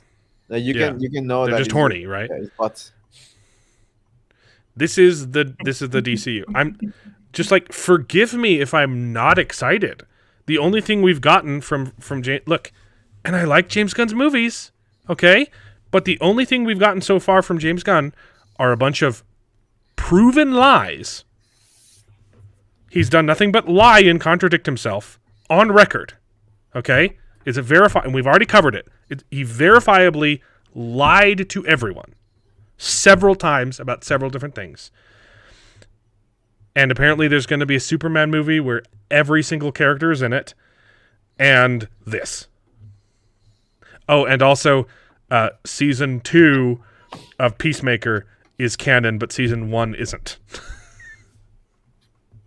This is what we know about the DCU. He's gonna flop. He's gonna get dropped like in 2 years.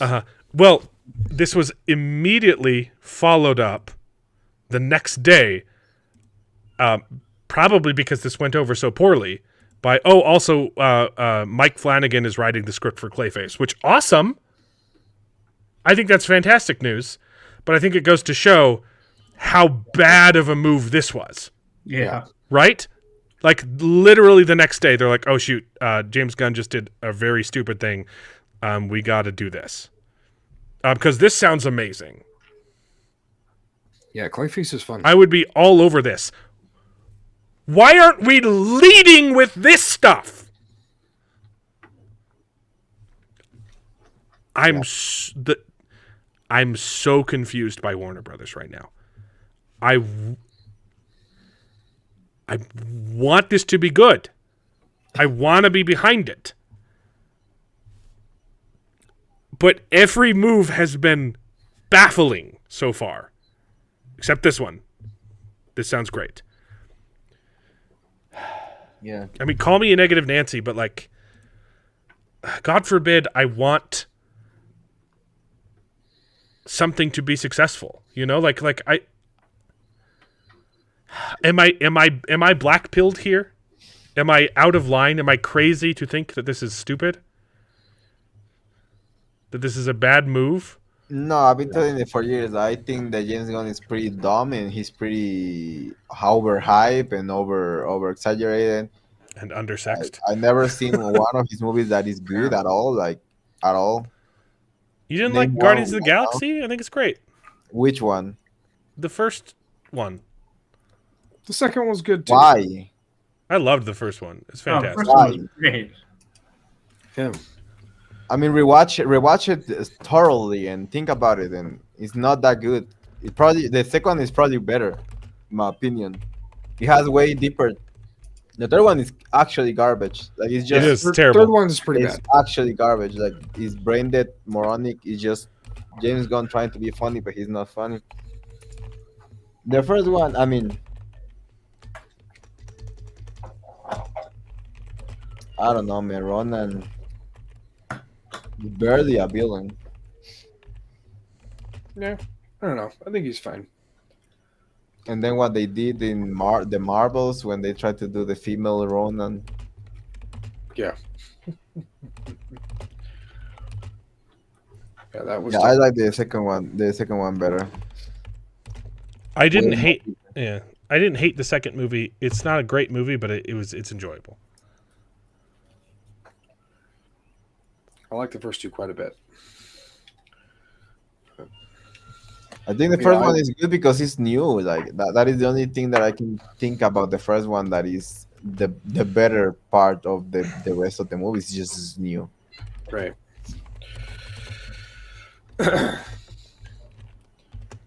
Yeah, I agree. I think everything they're doing with the DCU right now is Bizarre. Yeah, I don't trust that guy. bizarre. I don't understand the choices that they're making.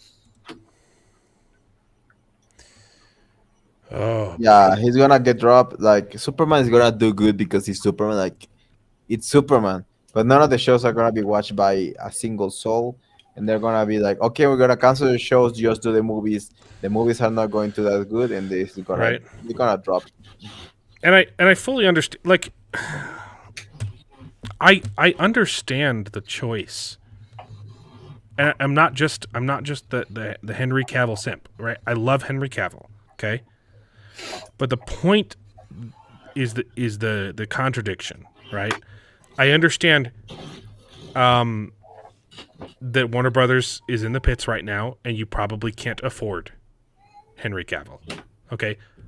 So say that. Yeah. But that's But not you what they can. said. They said, "Oh no, we fired him because we want a younger Superman," and then they hired someone the same age as Henry Cavill, right? And you're like, "Okay, so you're Okay, lying." he's not the same age, but he Right, he's he like didn't get 5 years fired younger. because Okay. he's expensive. He got fired from everywhere. He got fired because he's a right winger. I mean, not right winger, but he's a conservative, a guy that likes gaming and that actually likes the source material. It's not because he's expensive. Like nobody's hiring him. Everyone left him behind. The only people that are hiring him is because he's producing his own show. Is I think the answer to this question is there a dumber company than DC, Marvel, Disney Marvel, Well, Disney, Right, like, or just Disney in general. Sony. I mean, I don't even know. Like these three companies are completely They're run by brain dead. morons. They're brain dead. But Yay. Lucasfilms, right? Like, and it goes on. The list goes on. Yeah. Baffling. The new Lucasfilms. But yeah, like I get it. Like you're starting a new universe, and so you want it to be your own. As phenomenal as Henry Cavill was in the role, we can't afford him, and we don't want to be associated with as perfect as he was for the role. We're starting fresh. Except that they're not. They're keeping Peacemaker. They're keeping Amanda Waller. They're keeping James Gunn's girlfriend. They're not married. They're keeping all of James Gunn's favorite characters. They're keeping the Suicide Squad. They're keeping all of James Gunn's favorite characters, and they're all because he's a liar. Yeah. Just Yeah. be honest, and I wouldn't care. Well, I would care about the sex stuff. That's weird. That's really Anyway, weird. that's the news. Mexa, you can go. Yeah, I'm we'll going talk to go to about sleep because it's some- very late now. Okay. But have a good week, guys. Yeah, me too. I don't know. Oh, we are not doing. I guess that we're not Yeah. doing next week, right? Oh, is it Christmas? Yeah, I I haven't mean, even I'm not looked. gonna be. Sorry a second. I'll be streaming. I'll be here. Yeah, I won't be able. Jared's taking Christmas off. Yep. He's going to the hot summer sands for Christmas. Gonna Yeah, go no, burn my toe on the I beach. had to go. Jared, and- I swear, if your wife doesn't come back pregnant, like I don't know what else are I you can do doing, for you, man? man. You know, we may have to have this discussion in a different format. Do we need an after hours show, Jared? Is that late night? Anyway, yeah. Peace out, Mexa. It's been a Yeah, blast. just want to ask you guys some advice. Like, how can I deal with my family? They are like basically they're not lefties, but they are the kind of people that they don't do research, so they just say shit like if it was true, but it makes no Yeah. sense. That's tough. How- It's tough. yeah, You how do don't I because do you don't it? want to because if you correct them, then you're confrontational, right? Yeah. So what you need to do, you need to provide an example of the lies, right? So I think the best thing you could show them is Steven Crowder's it's been a month already, the COVID czar guy in New York who was off while he told everyone that they needed to be locked down and they couldn't visit their dying grandparents in the hospital so that they wouldn't spread the disease. He was off having orgies and sex parties in hotel rooms. Show them that. Show them that. Whatever his name was. Yeah, I don't care about his name, but show them that. Yeah. It's verifiable. It's the ultimate, like, oh crap. I mean, The they left- don't follow. The left don't care about they don't care about what they don't believe in what they're saying.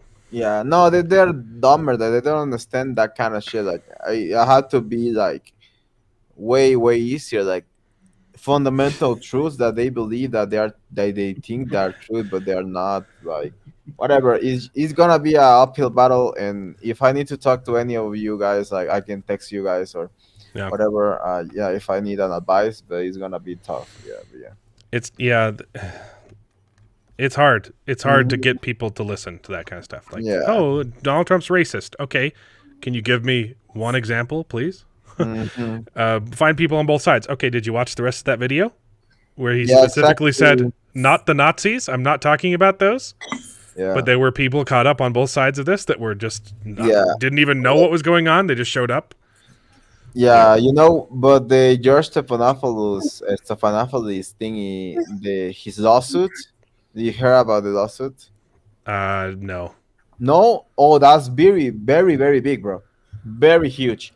Because he was saying that Trump was a R word. Oh no, I did. Yes, I do Yeah. know what you're talking about. And now he lost the 50 million defamation, which is way more than he had to pay that liar.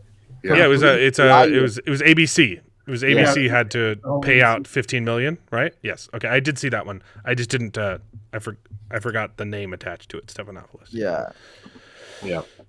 Oh, and I was reading about that case about the defamation for Trump, and it's so BS. It's clearly political motivated. It makes no sense. It's enraging, and for the victims of actual R word, it's so disgusting. So Yes. disgusting. But whatever. Yeah, I'm going to try to use that one, and I'm going to use the Kobe one, and the Trump is not a I mean, racist.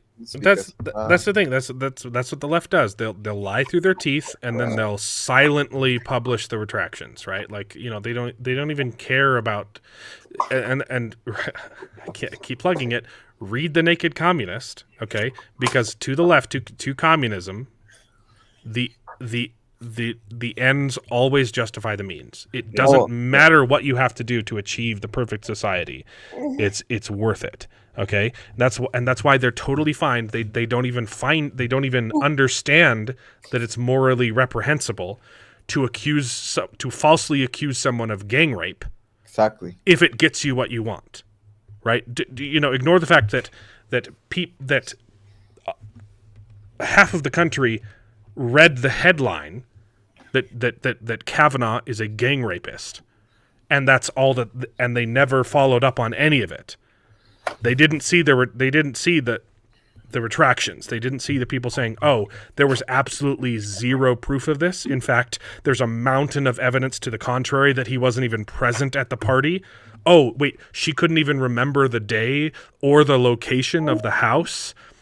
And all of these people that accused him, and he kept a journal calendar detailing that he wasn't at the party, right? They're not good. They're never going to follow up. They never see the actual information. They only read the first headline. Oh my goodness, we have a Supreme Court justice who's a gang rapist. And 50% of this country still believes that is true. Yep. But because they never did any follow-up, and that's why it's extremely dishonest. They don't even think about the repercussions, even though we know for a fact that it's all made up. He's permanently labeled as that guy. Yep. Yeah. And even if, he's completely, even if it goes to trial and he's completely exonerated, like the Kenosha kid, what's his name? Kyle Rittenhouse. Right? Completely exonerated. There's footage of them chasing him down, trying to kill him. They still believe that he's a murderer and that it wasn't self-defense, right? But so it doesn't matter.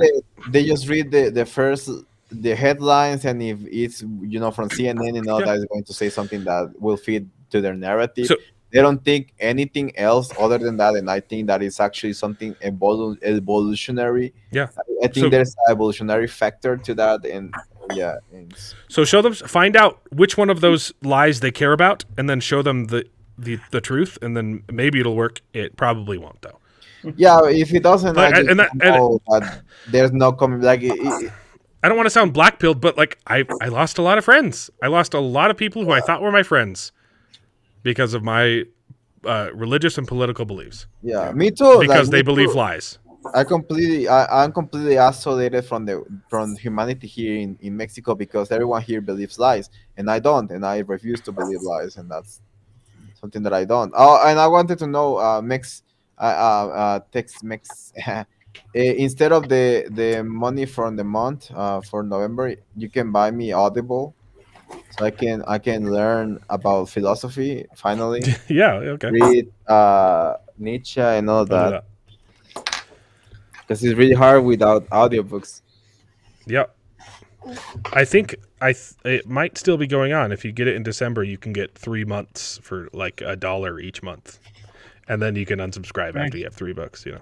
Yeah, you can buy it from me because I don't have any money. Yeah. I'll get you a subscription if they're still doing the deal for sure. Yeah. Yeah, if it's still the deal, yeah, for sure. And I'm gonna make sure to read some. Charles, what is the name? No.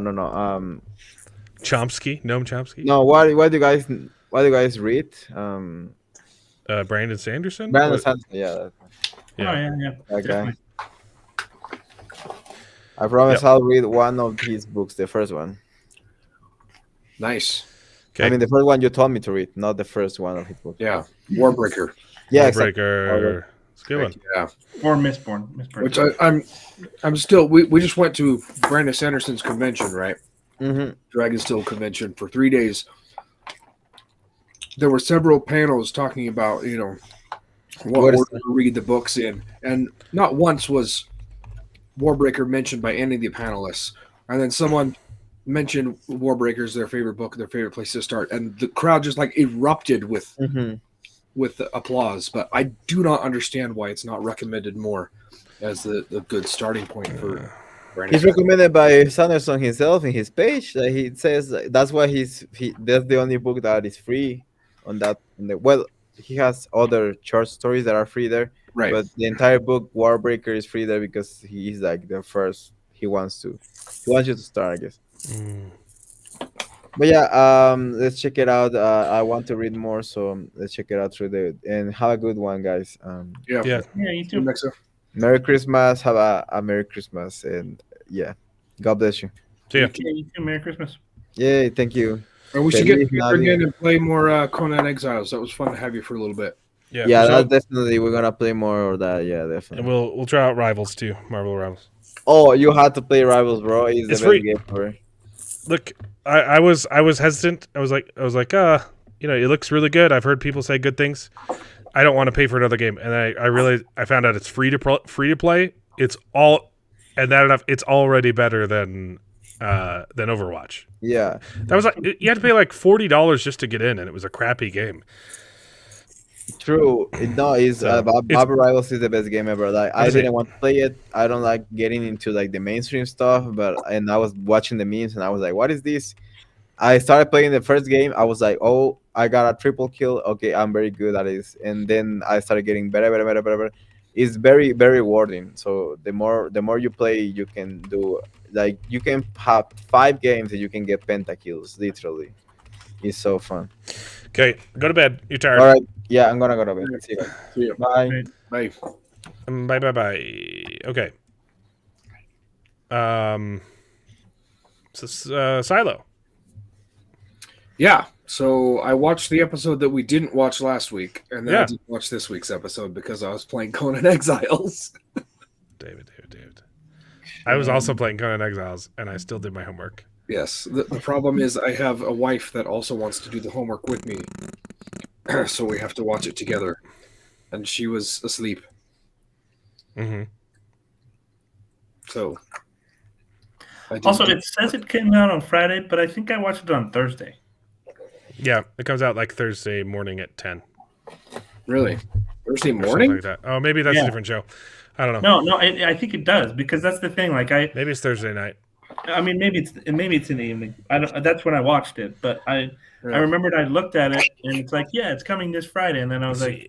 I can pull it up. Let's see. on When did Thursday, I it- pulled it up and was watching it. Already. Well, I need to check on Thursday because I specifically did not watch it on Thursday because I was like, it comes out on Friday. It premiered on the 15th, so it's, I think it's Thursday midnight ish, or but midnight. But depending on where you are, that could be earlier. Midnight UTC time is like 6:00. Right. It's Yeah, Thursday. well, it it was comes about out that Thursday time, night, but- Friday morning. Depending on where you Yeah, are. it was here. It's about 6:00. You're able to watch it on Thursday. Sure. Nice. Anyway, yeah, we didn't talk about last week's episode or this week's episode, and they're kind of similar. I don't mind if you talk about spoilers. I like the last one. Last one was when they murdered the judge, Yeah, which it's an interesting way of doing it. I thought that was a plan where I was like, oh, okay. I mean that makes sense. Where obviously they're set on blaming it on Mechanical, right? And so they're trying to make sure that Mechanical's the one that everybody's angry at. yeah. So I mean, I think that was really well done. It's frustrating though. I definitely the villains are good enough that I definitely hate them, and Oh yeah. I hate everything they do. Every time I'm just like, oh, this guy's frustrating. But he's also very well written.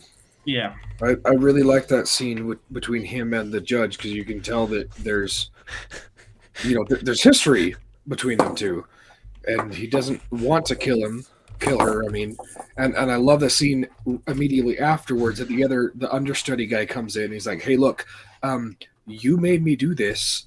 I know you started those riots and stuff, and if you ever do this again, you're going to be in big trouble, right?" And I really like that. Oh, But again, it shows what an evil douchebag this guy is. That he's like he likes her, but he's also so emotionless in his killing of her. Right? It's just like, yeah, I had to kill her. It's your fault. You made me do this. And he delivers it with such lack of emotion. It's chilling. So Hugh Howey is the author of Wool, right? Which is being adapted into Silo. It's 3 books. I've only read the first book, and I was Googling really quickly while you were talking to see if he was involved in the TV show adaptation. and the first autocomplete result from Google was I was like, I was typing in, is Hugh Howey involved in Silo? And the first result was, is Hugh Howey a Republican?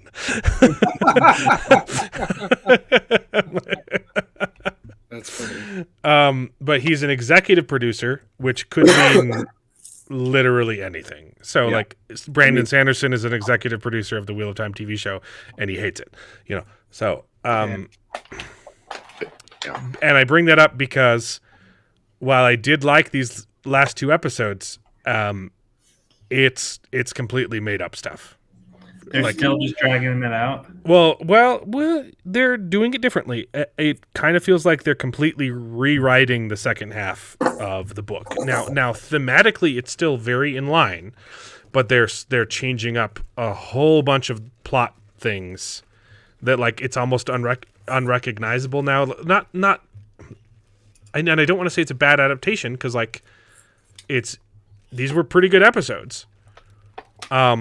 But it's they've changed so much now that I don't know how this is ending, right? Like I don't know what they're going for. Yeah. It could be that they'll by the end they'll go back into the book and end it like the book ends it. Or it could just be we're just doing our own thing now. It's too early to tell. Really. It's a good show. Season 1 was mostly faithful. I'd say 90% faithful to the books. Season 2 plot, I think thematically it's 100% there. Like this is what the book feels like. But like if you're talking just plot wise, season 1 is like 90% faithful. There are 10% of the book they like took out stuff from the books, and then most of season 1 was just elaboration. They added a whole bunch of additional world building and feeler stuff. Season 2, they're changing a lot. So much so that I don't know what's going on. They could easily rope it back in and adapt the rest of the book, or it could just be signaling we're not even going to try anymore. It's like 50. It's like 50% faithful. Yeah, so, but still thematically very fitting. So to that point, don't hate the show. I'm liking the show. I don't know if they care about the rest of the book anymore. Yeah. To your point though, you mentioned before that the stargazing guy, right, is supposed to be the new understudy for the which of IT. Which you haven't seen this episode, so I haven't. But they had his flashbacks in the previously on segment for the previous episode. Yeah. And I was really confused why they didn't bring him up at all in this episode. What do you mean? They did. No, the next one they bring him up. The last one, no. Right, but he was in the as previously on. Oh, he talks to Judge Meadows. Was that 3 episodes ago? No, it was 2. No. 2 episodes ago. David, he has a conversation with Judge Meadows, and that was my least favorite part of the episode. It was so confusing. He talks to her about the stars, and she goes, "Oh, do you want to know more about the stars? Oh, I'm going to tell you more." And then she just like flip flops immediately. Yeah. Okay, now go to prison. I was like, that was such a weird scene. Okay, and I've read the books, and I had no idea what was going on in that scene. Like I don't know what her motivation behind that was at all. Yeah, that was so confusing. Right. Okay. Well, then he's like, "Oh yeah, I'm reducing your sentence, so I'm still sentencing you, still ruining your life." It was a weird scene, and I didn't get it. That was weird. Also, the rest of the episode was great. Explained the mines. The what? It still hasn't explained the mines too. Like, the mines don't make a lot of sense. Where are they digging? They're not allowed to dig horizontally. Well, and still, like in this episode, there's other silos horizontally. You can't dig that way. The one thing that I didn't like about this episode is that it kind of like backtracked everything with that, right? Like it essentially was using the mines as like a scare tactic, right? Which I thought was really dumb. It's like, I sent you to the mines. Well, now. And David hasn't seen this episode where it's even more you were only there for 1 day. Ooh. I know, right? It's like, ooh, you got a taste for it. So that was the one thing where I was like, okay, that was kind of. They could, and with this episode specifically, it's not too much of a spoiler. It does kind of sound like they're hinting at him becoming the Shadow. Yep, but also, but it's going to be like a very like abusive relationship too, and I'm kind of okay with that. You know, if they here's maybe, I guess I'm just saying I didn't know if they are going to adapt the ending of the book, someone needs to become a shadow, or you can't, or they're doing their own thing, because you can't. The ending doesn't work at all if no one's there. Yeah, and they're skipping. I like some of the stuff they're adding with the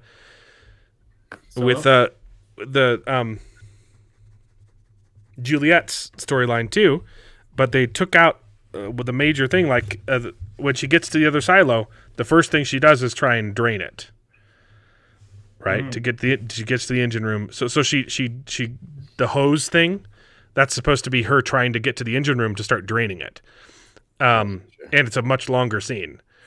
And so I'm glad. If they're taking that out completely, I'm glad they added it in a different spot. You know, like, oh, we're going to do a hose thing and it gets caught, whatever. Well, and I think they're going to do that. They're going to go in that direction. Yeah. And it's brought up. They brought it up retroactively, like, oh, can you do it? You know, so like it feels like they're just shuffling events around, and they'll still get around to most of the stuff that happens in the books, or you know, but who knows? It might just be now we're doing our own thing. You know, it's too early to tell. I still like it. Too early to tell if they are planning on adapting the second half of Silo, because there are other things that happen in the original Silo that should have happened from episode 1. I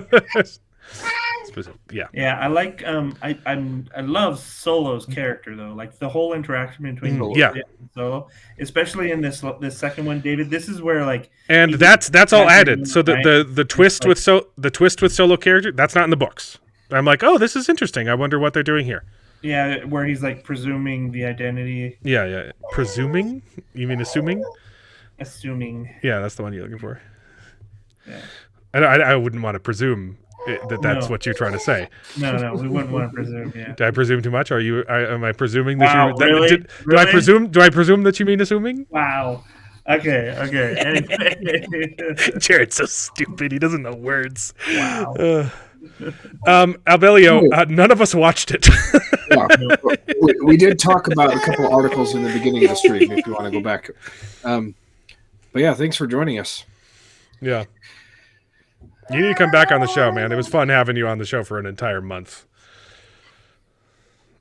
Yeah. The thing that's fun though about Solo is that like he's so gentle and then he's not. Yeah, I know. Perfect casting. I think it's fantastic, and I think that the twist is interesting, and I want to see where that goes. And I don't think it'll change like the character too much, but it'll just be more depth to it. You know, we played too much Conan Exiles. Yeah. Okay. Yeah. We just kept coming back to it off and on all day. Like, I'll play a little more. Your kid's going nuts, David. Yeah. Anyway, playing with my guitar back. Yeah, so what they are adding in Solo, they're adding a lot more like political intrigue in the original Silo stuff that's not in the books, like the whole positioning for the getting the judge out of the way and her murder. The judge isn't even a character in the books, by the way. She's made up, but I've liked her. She's been fun, and the whole. His emotionless killing of her was pretty fantastic, and then blaming it on the mechanical was pretty great. I don't understand. I mean, I dislike Common as a person, like not as a person. I think he's not a great actor. Yeah. I don't hate his I don't hate his character in the show though. It's just I don't like his delivery. I don't understand his wife though. Like I don't understand her motivation either. She's kind of flopping almost as much as Judge Meadows. She's like, oh, is she trying to like manipulate from behind the shadows? Is she trying to get him a position of power? And then in this episode, right, she sneaks the guys out, and you're like, okay, well and then she says like the motivation was, oh, well, I'm undermining him because if you were in charge, you would have done a better job. But also, everyone knows who she is, and they straight up they tell him that it was Common's wife that did it. So now, like, any intrigue that was there is gone. I don't understand that plot line, and David doesn't know what we're talking about. It kind of felt like they were like, oh, we got to think of a way to get him past this obstacle. This is the way that we can do it, is just by like using a character in a way that you wouldn't suspect to be able to help him out, sort of thing. Yeah, the Futurama reboot is good. I need to watch the original Futurama. I think I watched all of season 1, and then I haven't gone further than that. But it's good to see that the reboot is doing good. And I stopped watching Dune, but I heard that this episode you get to see a Tleilaxu face dancer, which is fun. Also a bold move that you'd show the face dancer on the TV show right before Denis Villeneuve has to adapt Book 3 with some face dancers in it, because you're forcing his hand now to choose how to represent that on screen. And I don't know how big Villeneuve's ego is, but he might not like that, and it would be weird if he depicts them differently now, you know? But I will... I'm not watching the show anymore, but I will definitely look up the Tleilaxu face dancers scene on YouTube, because that sounds awesome. Really, about that I'm not watching it, or that there's a Tleilaxu face dancer? Because that was confirmed. So, yeah, because I'm a prude and I don't like sex, and episode 2 opened with sex scenes. Yeah, well, I haven't seen it yet. It was told to me by someone who I trust that there's a face dancer. So I'm going to look it up on YouTube. I haven't seen it yet. Mark. It's in the end of the episode. Okay. Work it out. Silo. Yeah. I'm not sure what they're doing with Common's wife. It's weird. Obviously it seems like she's going to get her consequences. And from what it sounds like they're probably going to be making the other guys, the two that killed the justice. They're going to probably end up cleaning, right? So they're going to use that some way to yeah, we'll see, satisfy the justice or satisfy the hordes or something. Which makes sense, because so many people probably want to go out to clean, so they're probably going to do it. And then I mean, because really all it takes is for one more guy to not make it over, and then they're like, oh yeah, see, it's still bad. Mm-hmm. Right? Yeah, I don't know. I don't know what they're doing. I don't know if my book knowledge isn't helping right now. Yeah. So, because here's the thing with Common's wife. To bring it back up again, it doesn't. Her actions didn't do anything, right? If her sneaking them out was to make the IT Bernard was to make Bernard see that he needs his husband. It doesn't work because everyone saw her face, and Bernard knows that she undermined him, right? So that doesn't work. If her goal was to undermine Bernard in the eye of the public, it also doesn't work because the public saw her face, that it was her undermining Bernard. So she gains literally nothing from this move unless she's actually on the side of the people from Mechanical. It feels like a plot hole to me, like the writers didn't really understand what they were doing. I feel like there was a little bit of that, because when Nichols does come in, right, and she's holding them hostage the last time in last season, right? I think you start to see a little bit of sympathy or empathy there, right? Like, and then in the next episode, she tells her husband to go assassinate somebody. So I don't understand her character. I get that. I get they could be hinting at that, but she's so inconsistent. I don't know what they're trying to do. And I don't know if it's bad writing or if they just haven't revealed something yet, but it doesn't make any sense right now. aside from that, pretty dang good.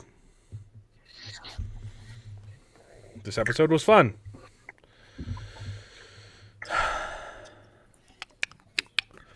Yep, I agree. I think I'd prefer to see a little bit more on Nichols' head though, because I mean I think it was. That's the thing.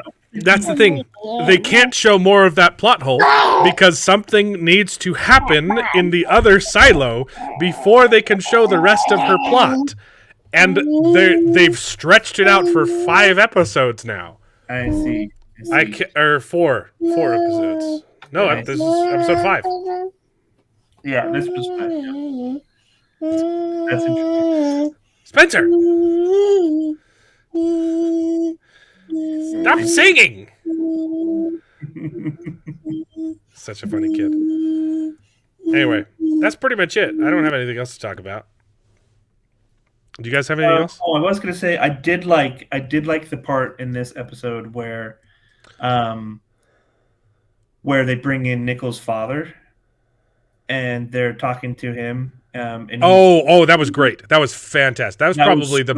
the best line in the whole show. Yeah. Was Juliet's father talking to Bernard? Yeah. What a great line. What was the line? It was like about because he's trying to get him to work for him, and his response was, "It doesn't matter what your reason for sending her to clean was." No. What was it?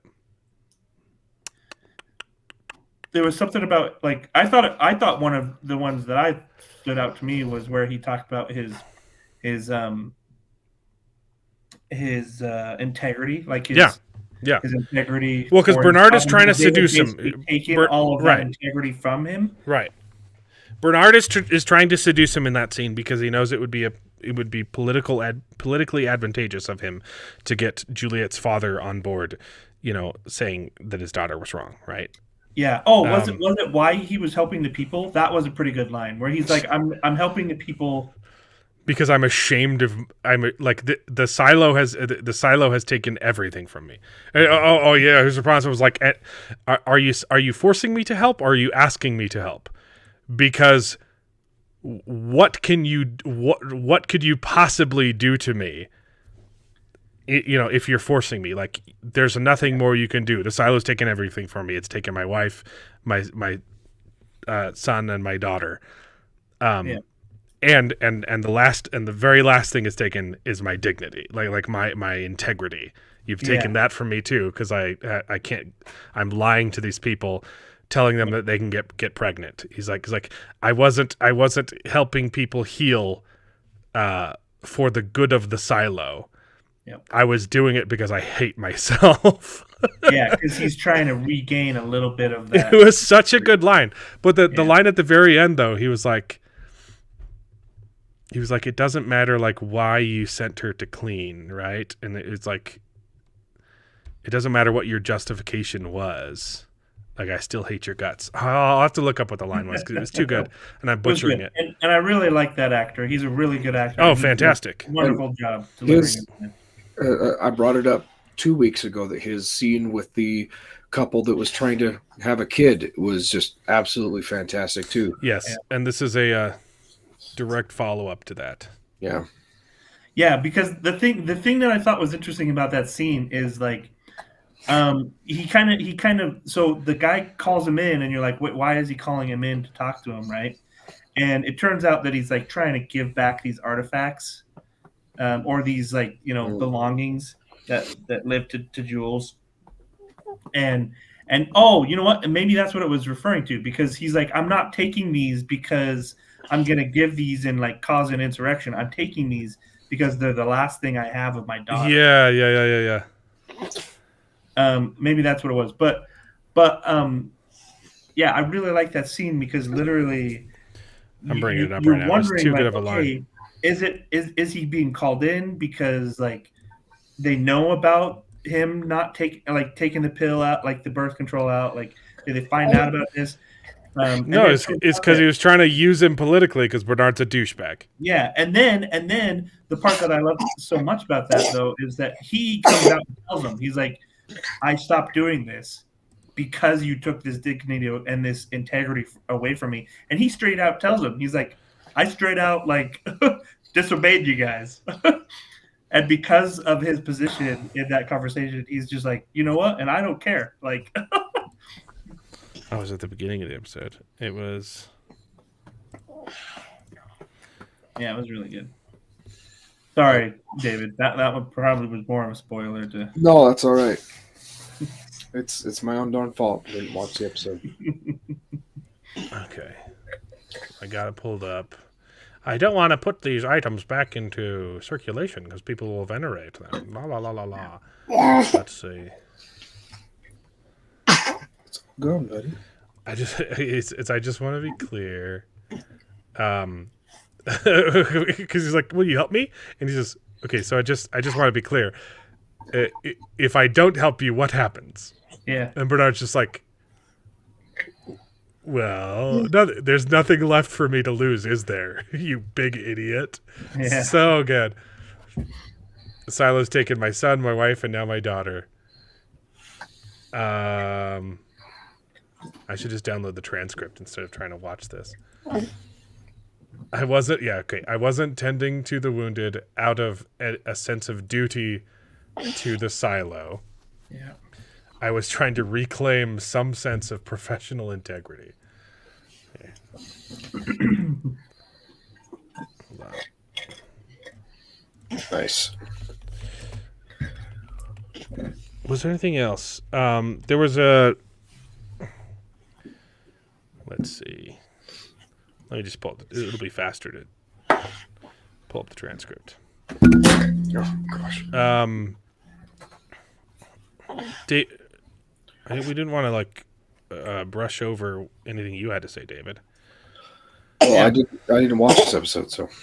What about last episode? I think we already talked about everything. Okay, I got it pulled up. I was trying to reclaim some sense of professional integrity. I was trying to practice medicine without lies, without harm. All those birth control removals marked code orange. I see these young couples, their faces alight with hope. Hope that I know is unfounded. My profession is a sham. The silo took that from me too. And Bernard's literally, he doesn't even say anything in this scene. Okay, this was the line. For whatever reason, my daughter is dead. You can't control what she means to people. You can't control what she means to me. That's what it was. Because he knew in that scene, the only reason I'm here is because he's trying to control the narrative. Yeah. He's trying to use me to control what people think of my daughter, and he's saying, screw you. What a good line. What a great scene. Yeah, that's what it was. Yeah, whatever your reason was for murdering my daughter, the one thing you can't take away from me is how I feel about her. So screw you. Yeah. So good. Yeah, it was good. I was like, that was great. That whole dialogue, that whole monologue it was great. Has he been in anything other than Game of Thrones? I don't think I've seen him in anything. I know I've seen him in something else, and I haven't seen Game of Thrones. Ian Glenn, right? I think he was. I think I saw him in one other minor role. He's been in some of the Resident Evil movies, apparently, but nothing that I've seen. Oh, he's in the Lara Croft Tomb Raider. That's what it is. Oh, yeah. He's the bad guy. Yeah, he's the bad guy. He's the bad guy in the first Tomb Raider one. Yeah, that's right. I remember. Okay, he was good in that one. And a bunch of movies I haven't seen. So, oh, there was what was it? Shoot, I had a thought and then it slipped my mind.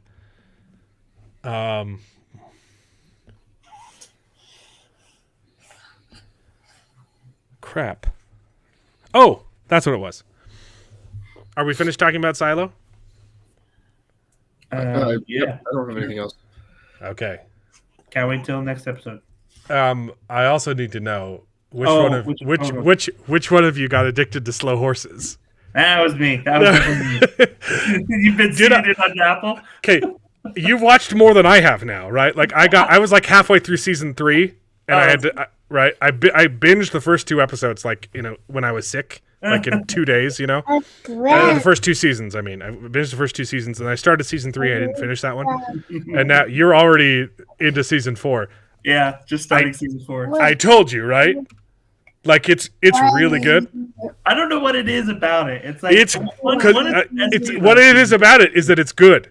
And I like espionage shows, but the other thing is it's one of those shows where I mean, literally the main character, right, that runs Slough House, he's disgusting.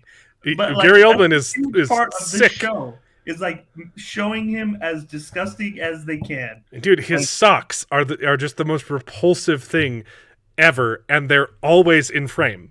Always, and he's constantly flatulating and cursing out his team and talking about how bad they are and how he just wants to get rid of them all and how miserable he is and it's so.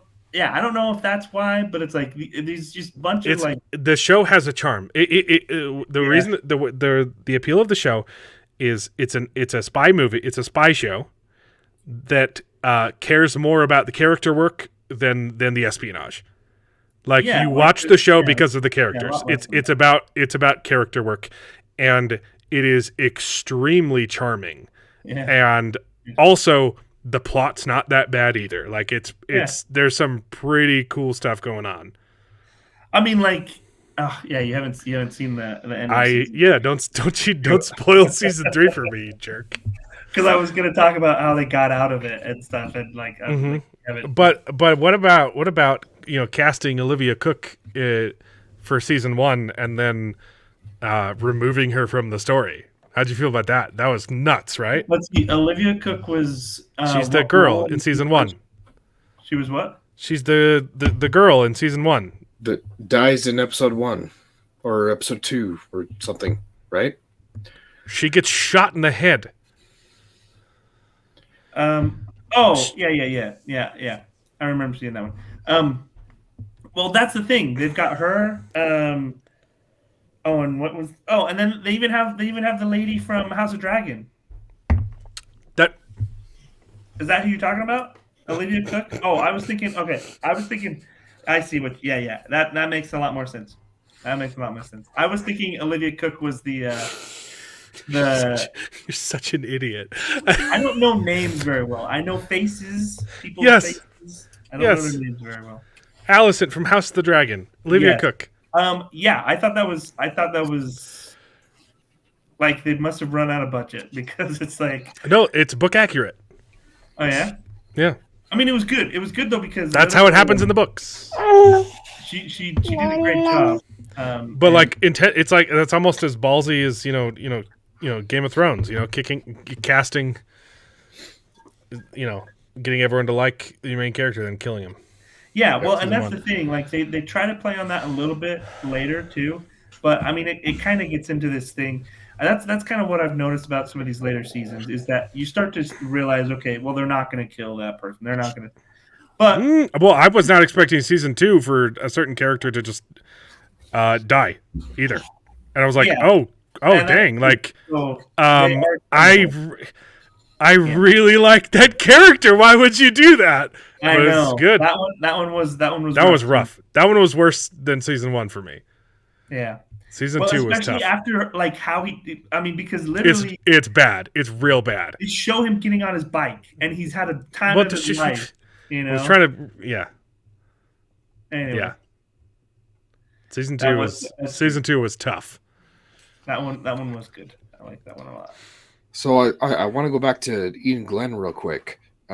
Yeah. He was so my wife recognized him as something else, and I didn't remember what it was. It was Downton Abbey. I haven't seen a single episode of Downton Abbey. Sorry, I'm not gay. Right. I'm sorry. I'm sorry I didn't recognize him from Downton Abbey. Yeah, my wife has seen the show, and she likes that and recognized him from there. But also, he plays Hamlet in Rosencrantz and Guildenstern Are Dead. Ooh, dude. Okay, yeah. He's super young, but that's a fantastic film. I really like that film better than Hamlet. I mean, it's increases my enjoyment of Hamlet. You want to know my hot take? I really like Mel Gibson's Hamlet. It's a good movie. That is a good one. Yeah. And it is not a popular opinion. Nope. That it is not. But yeah, I think Hamlet is okay as a story, but Rosencrantz and Guildenstern, her dad, just elevates the original material so much. It's so clever, and I love it so much. The fake NASA movie, Operation Avalanche. Did you see that they're trying to do? I mean, that they did something like that too? Yeah, Fly Me to the Moon is on Apple TV. I'm going to watch it, but it's not going to be as good as Operation Avalanche. I know. Well, and that's the thing. I'm like, I don't know. I don't even know if I want to watch it. Well, this one's more of a comedy. Yeah, I mean, I kind of get that sense as well. Yeah. I don't know, and plus, I'm just enjoying Slow Horse too much. So. You can watch Operation. It used to be on YouTube for free. It is currently. You can watch Operation Avalanche for free on Roku TV right now. Watch it; it's so good. I haven't even seen Fly Me to the Moon yet, and it's probably a fantastic movie.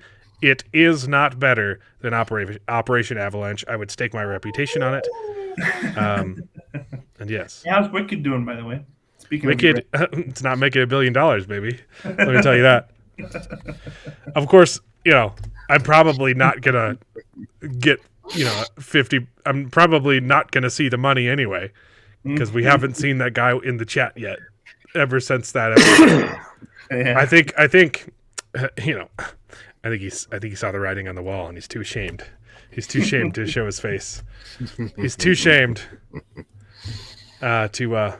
Yeah, we just crossed half a 5. Wicked just crossed 500 million. We're not getting there. It's slowing down too fast. So the second week was really, really good. It overperformed. I can show you. Week 2 massively overperformed, and I got a little bit worried. And then week 3 had a giant drop off. So,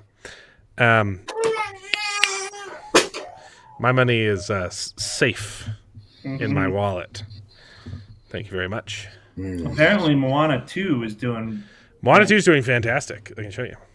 Yeah, despite the mediocre reviews, every review that I've seen is like. Well, that's what I've heard. It's not very good. People have kind of been like, meh. It's like a meh, but it's underperforming its projections. Yeah. I mean, it still technically falls under there, but not doing as good as it could do.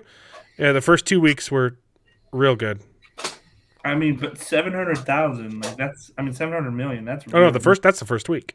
The first week overperformed, and it's kind of doing the same thing as Wicked. Not as much. So like word of mouth is hurting it a little bit.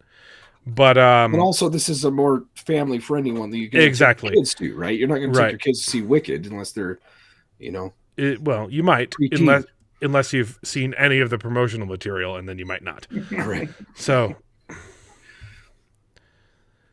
yeah. I bet Moana breaks $1 billion. Barely. From what you've heard, the only decent watch is Wicked. Yeah, I've heard it's not that bad of a movie. I just unfortunately saw all of the promotional material, and I don't want to watch the movie. Yep. I'm not going to watch it anyway until the second one comes out, and then I'll maybe see him. Macbeth, Yeah, I'll probably see it.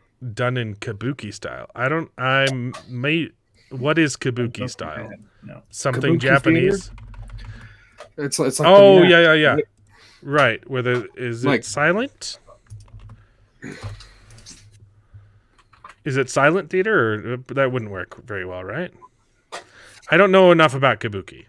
It's the Japanese. I know it's Japanese, and I think David's right. It's masks. Mm-hmm. I have not seen Macbeth kabuki style. That sounds like a porn thing. I wouldn't know. To be fair, a lot of Japanese things sound like porn things. Oh no, I was thinking of bukkake. That's the one that gets memed all the time. Don't Google it. Yeah. It's no Agent Cody Spanks. All right. Hamlet, but born. But anyway, so yeah, I would recommend Slow Horses. I think Slow Horses is a fun. one as well. I told you, man. When did I start? Look, here's the thing. I was on Apple TV last week, and Slow Horses was still on my episode. It was still on season 3, episode 4. It couldn't have been. When did you start? I was watching it like a month ago. A month ago? Okay, maybe I just haven't been paying attention. Because I was watching it while I was waiting for Silo to get back. But like it came out of nowhere. Like I just thought. Like, I want to watch something on here. I'm sorry. Does that say season 4, episode 2, Jared? Yeah. Yeah, I just watched it yesterday. Yeah. It just popped. It was popped up out of nowhere. I will say I dislike how Apple TV autoplays. On my phone, on the TV, on the computer. So there's a whole bunch of shows in our now continue watching that none of us have watched, right? But it started playing Bad Sisters episode 1 like. Yeah, I've never seen that. It started playing Bad Sisters for me 100 times. It started playing Fly Me to the Moon 100 times, and someone's watching the morning show apparently. I don't even know what that one is. Yeah, I've never seen that one. And Disclaimer is their new show that it keeps popping up. I'm like, I haven't watched any of these shows, but they're on our timeline, messing things up because autoplay is stupid. Also, I got to say the one thing that I don't like about or maybe it's just because I haven't figured it out, but like you can't, like if you've watched an episode, if you click on, hey, like I want to watch this, you can't go into any of the episodes. It just like don't ever click on continue watching. You got to find the show. You got to do the search function, or you got to find the show through scrolling, and then the interface is garbage. Yeah, and is it better on your iPhone though? Like, does it work better on an Apple device? On my iPhone, I got a big. Well, test it out for me. Pull it up on. It might. I don't know. I assume that the interface sucks because I'm using it on in Android, but I'll research that for next time and I'll let you know. Yeah, the morning show is Jennifer Aniston and Steve Carell. I don't know if he's in the whole show. He's in the first episode. The point is that he gets canceled and she takes over his show. I haven't watched it though because I'm not gay. So, well, I mean Jennifer Aniston in it. So, the only other thing too that I would say about Apple TV that I haven't really liked is that the little preview of the show, it has the one that you've got selected. And the one next to it is just like slightly smaller. So like half the time I'm like, wait, which one am I actually selecting? Oh, gross. It's like just barely bigger. Is it on your phone or on? No, just on the TV. If you click on it. Oh, yeah. I see. Right. So every time I'm like, wait, is that the one I'm on? No. Wait. Wait, which? So it's hard for me to actually tell which one. But yeah. Not the best interface, but that's Netflix's fault for copywriting everything, not necessarily Apple's fault for sucking. But yeah, but I've enjoyed it, and yeah, Slow House. If you guys haven't seen Slow House, definitely check it out. Slow Horses, baby. Yeah, I'll have to check that one out for sure. Sorry, I have no idea what the heck that was about. Kids just ran in screaming crazy. Bloody murder, supposed baby. To be in bed.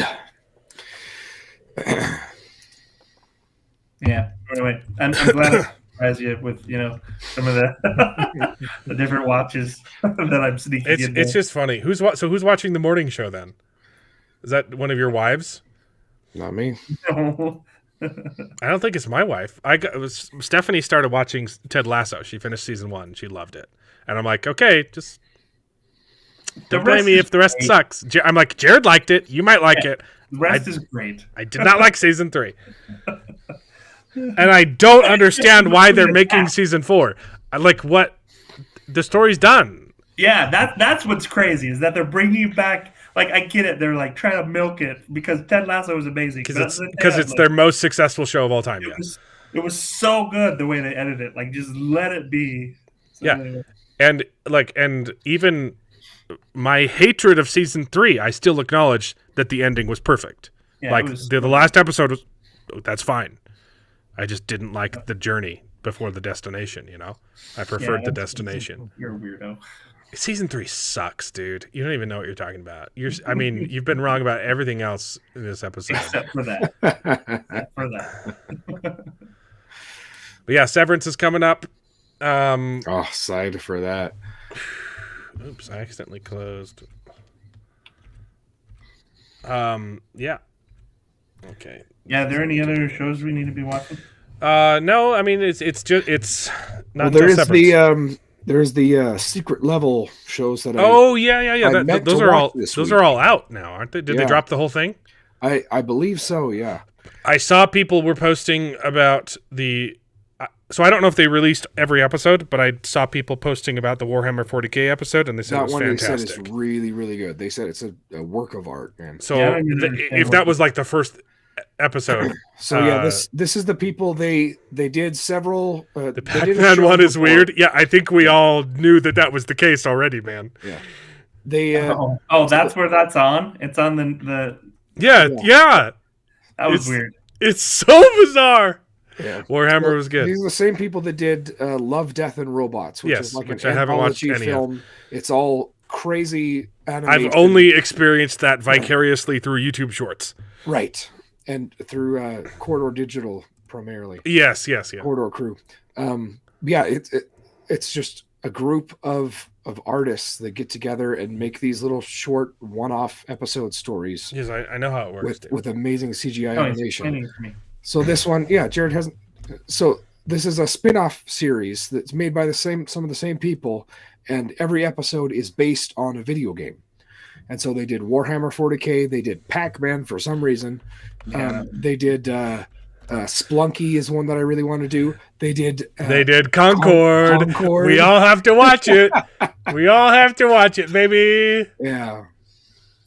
So anyways, there's a bunch of video games, and some of them look pretty good, and I heard Warhammer 40K is the one I'm seeing is the standout. There are 8 episodes that are out right now. I don't know if is that the whole season. I'm pretty sure that. Well, I don't know. Maybe it sounds like I thought there were more than 8. But yeah, they had a whole bunch in that little slideshow thing. Yeah, their little poster.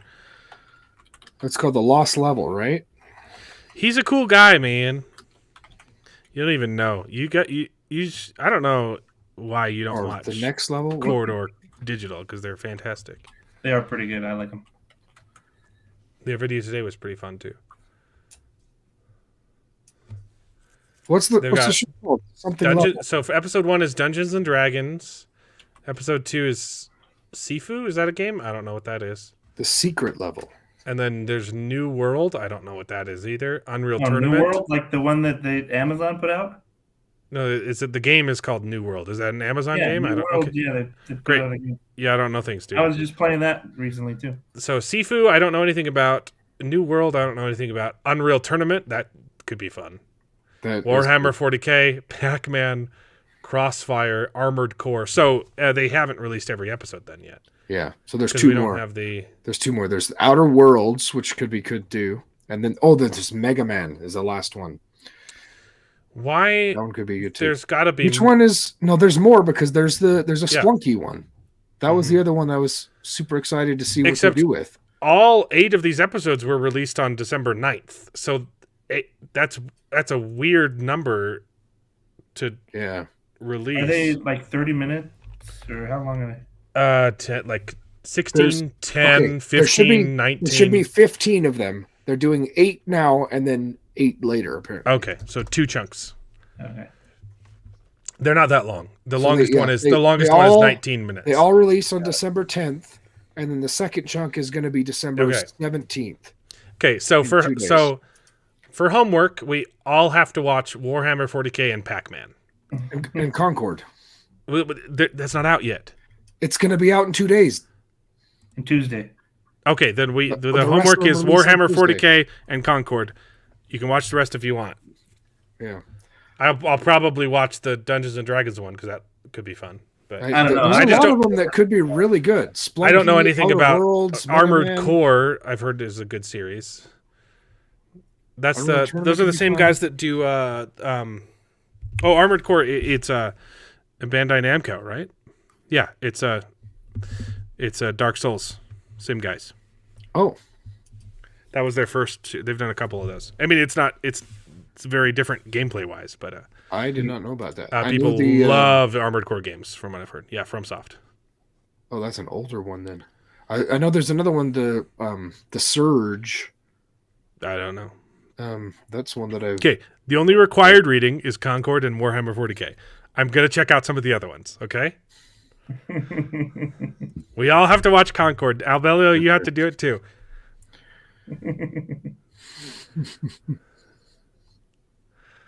All right. Okay. Yeah, that's about it. And Silo. On Silo. That's Yeah. Hilo. Yeah, of course. Yeah. It's been good. Season 2's been fun. So Yeah, I've been enjoying it. Apple TV, baby. Apple TV. It's fun. It's probably my most. I'm enjoying it a lot, and I would like to see them do some fantasy. Brandon Sanderson. Well, except That would be great. Have you started reading Wind and Truth yet? No, because I've been reading book 5 of Wheel of Time. So It's rough. It's rough. yeah, There's some good stuff. There's a lot of not good stuff. It's been very disappointing. So. I need to. I have the audio ready. It's just Yeah, me too. the 5th one, and then I'll jump on it.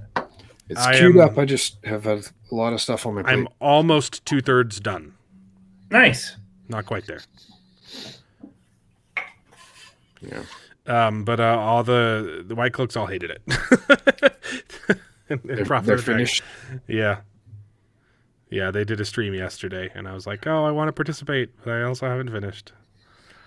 So, Sure, that's too bad. well, they were all reading the book when we were at Dragonsteel, so they got a head start. I was 3 like, days I head wish start, I yeah. wish I could leave this Brandon Sanderson convention to start reading this Brandon Sanderson book. Doesn't make a ton of sense, does it? They had 3 days on us, baby. So Yeah. anyway, well, see, next week. Oh, and also, you don't have to watch it, but I'm watching Sonic the Hedgehog with Elliot. So Nice. Yes, I expect a full report. full report. Does Jacob love those too, or? We haven't seen them. Oh, I've okay. seen the first one. I really, Elliot- yeah. Elliot loves them. He watches them all the time. I We had to really buy them Are they digitally. streaming so we could- anywhere? Yeah, they're not streaming, right? I don't think they are. Anywhere We had to buy have them access to? because he would watch them all the time. Yeah. Yeah, I've been wanting to do a family movie night and watch those with the kids. 20th 'cause they're Friday. Fun. Friday, Saturday. There's a lot to do it. Yeah, they're fun. The kids will like them. They're not horrible to watch as an adult either. But you will be sitting there like, why are we spending so much time with these human characters that aren't very good? Yeah. the two main ones are good. Like the two Carries. main characters, that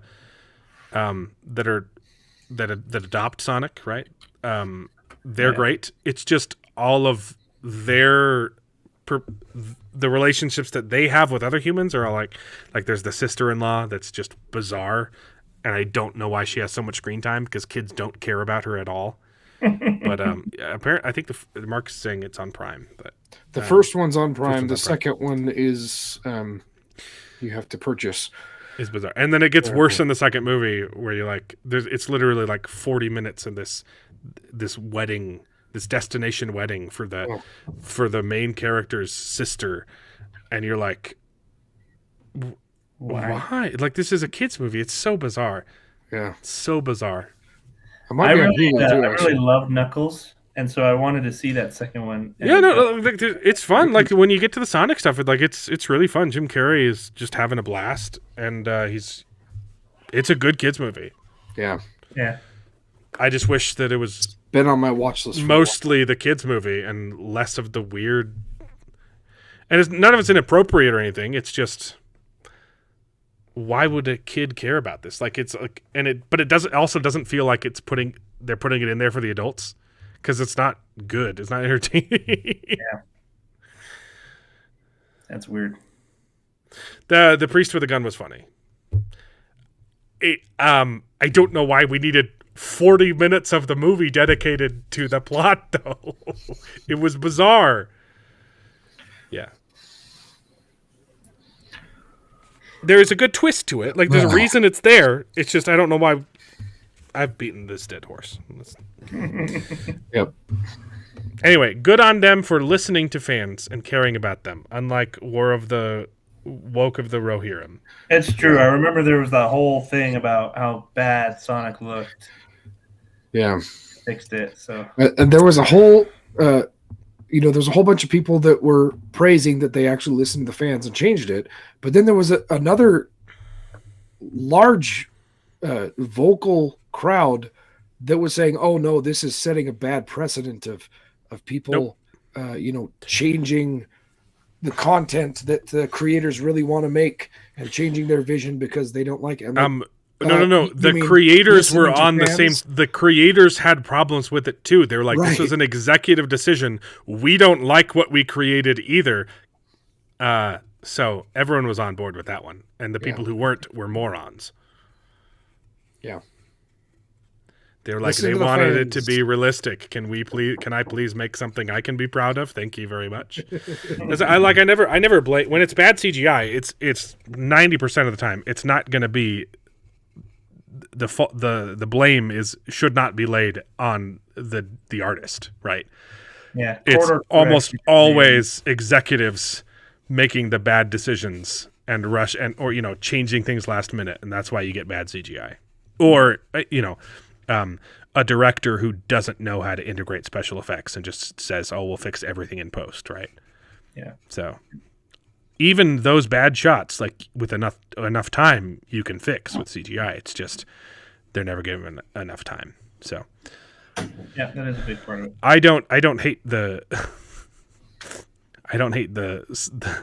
the slaves working in sweatshops, right? I blame the taskmasters. Yeah. Interesting.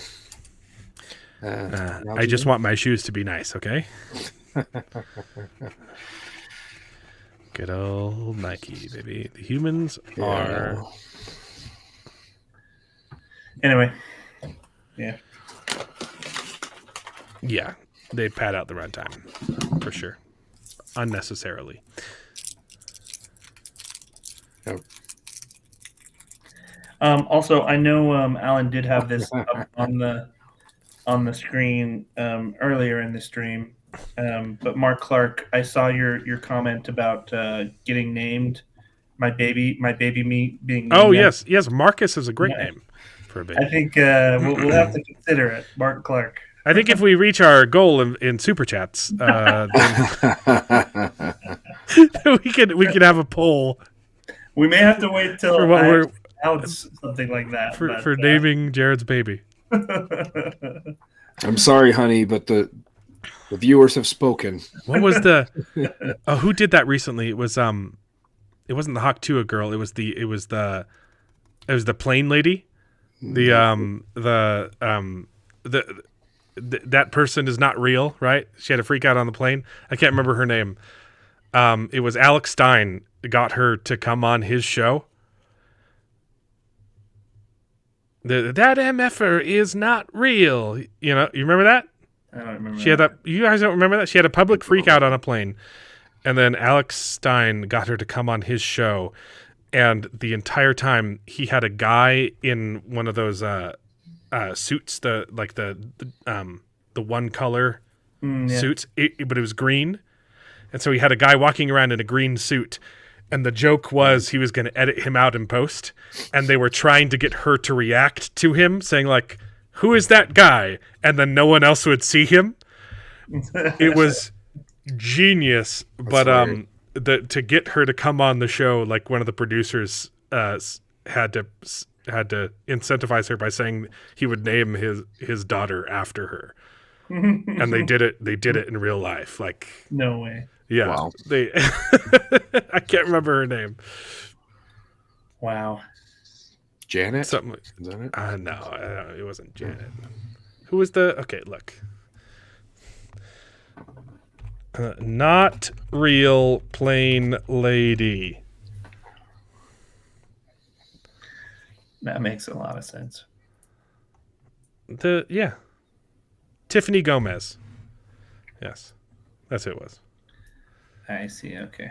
See, I know things. I don't remember that at all. You gotta look at, man, it's so good. I can't believe you guys live in a box. I don't know. If you show me the video clip, I might remember. I'm not recalling. Well, they're swearing in it. It was that MFer is not real. And she was pretty too, so everyone, gooned after her.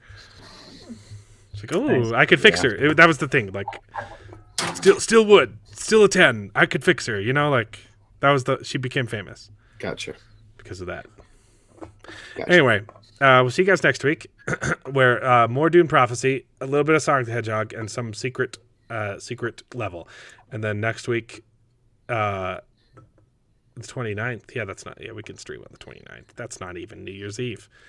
Doctor Who Christmas special, baby. It's coming. Also, dear. Nosferatu opens that week. I'm excited for Nosferatu, but I still need to watch The Lighthouse, so I haven't done my homework either. Nosferatu looks good. Yeah, it looks real good. They just released a clip of it's one of the Sarsgaards. I think it's not Peter Sarsgaard. It's Bill. Is it Pennywise? Did they get the guy who did Pennywise for Nosferatu? They released a clip of his voice and it sounded amazing. He was talking to Nicholas Hoult. Ooh, it looked real good. It looked real spicy. Anyway, we'll see you guys next week. Cool. It's been a blast. Anything else to say? No, I got a short on my YouTube channel, so go check that out. I saw it. It's good. David finally released a video. Musical parody. Hey, I did one last week too, and then I missed 2 weeks, and then I got the 2 weeks before that. So, Bill Skarsgård. It is Bill Skarsgård. Okay, the Pennywise. Yeah, he plays Nosferatu. He's good at spooky. Yeah, nice. It's a good one. Anyway, unlike Tiffany Gomez, it's been real. Ooh, that was a good one. And now it is time to say goodbye. We had a great conversation. It's been fun. But all good things must come to an end, and the goodest ending I can think of is... right now, this moment, this night. So I guess we just say goodbye. So, goodbye. Toodaloo. Au revoir. Auf Wiedersehen. Ciao. Ding dao day. But come back next week for more outrageous bloopers. This is the end. Well, there's only one thing left to do. I'm gonna go home and sleep with my wife.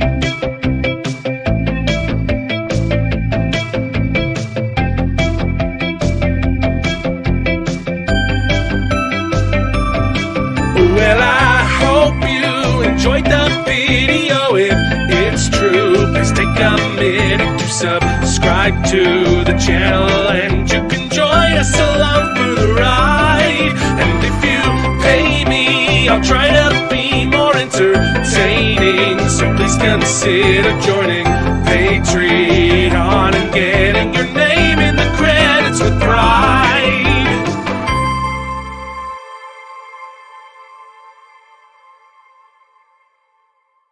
I'd buy that for $1.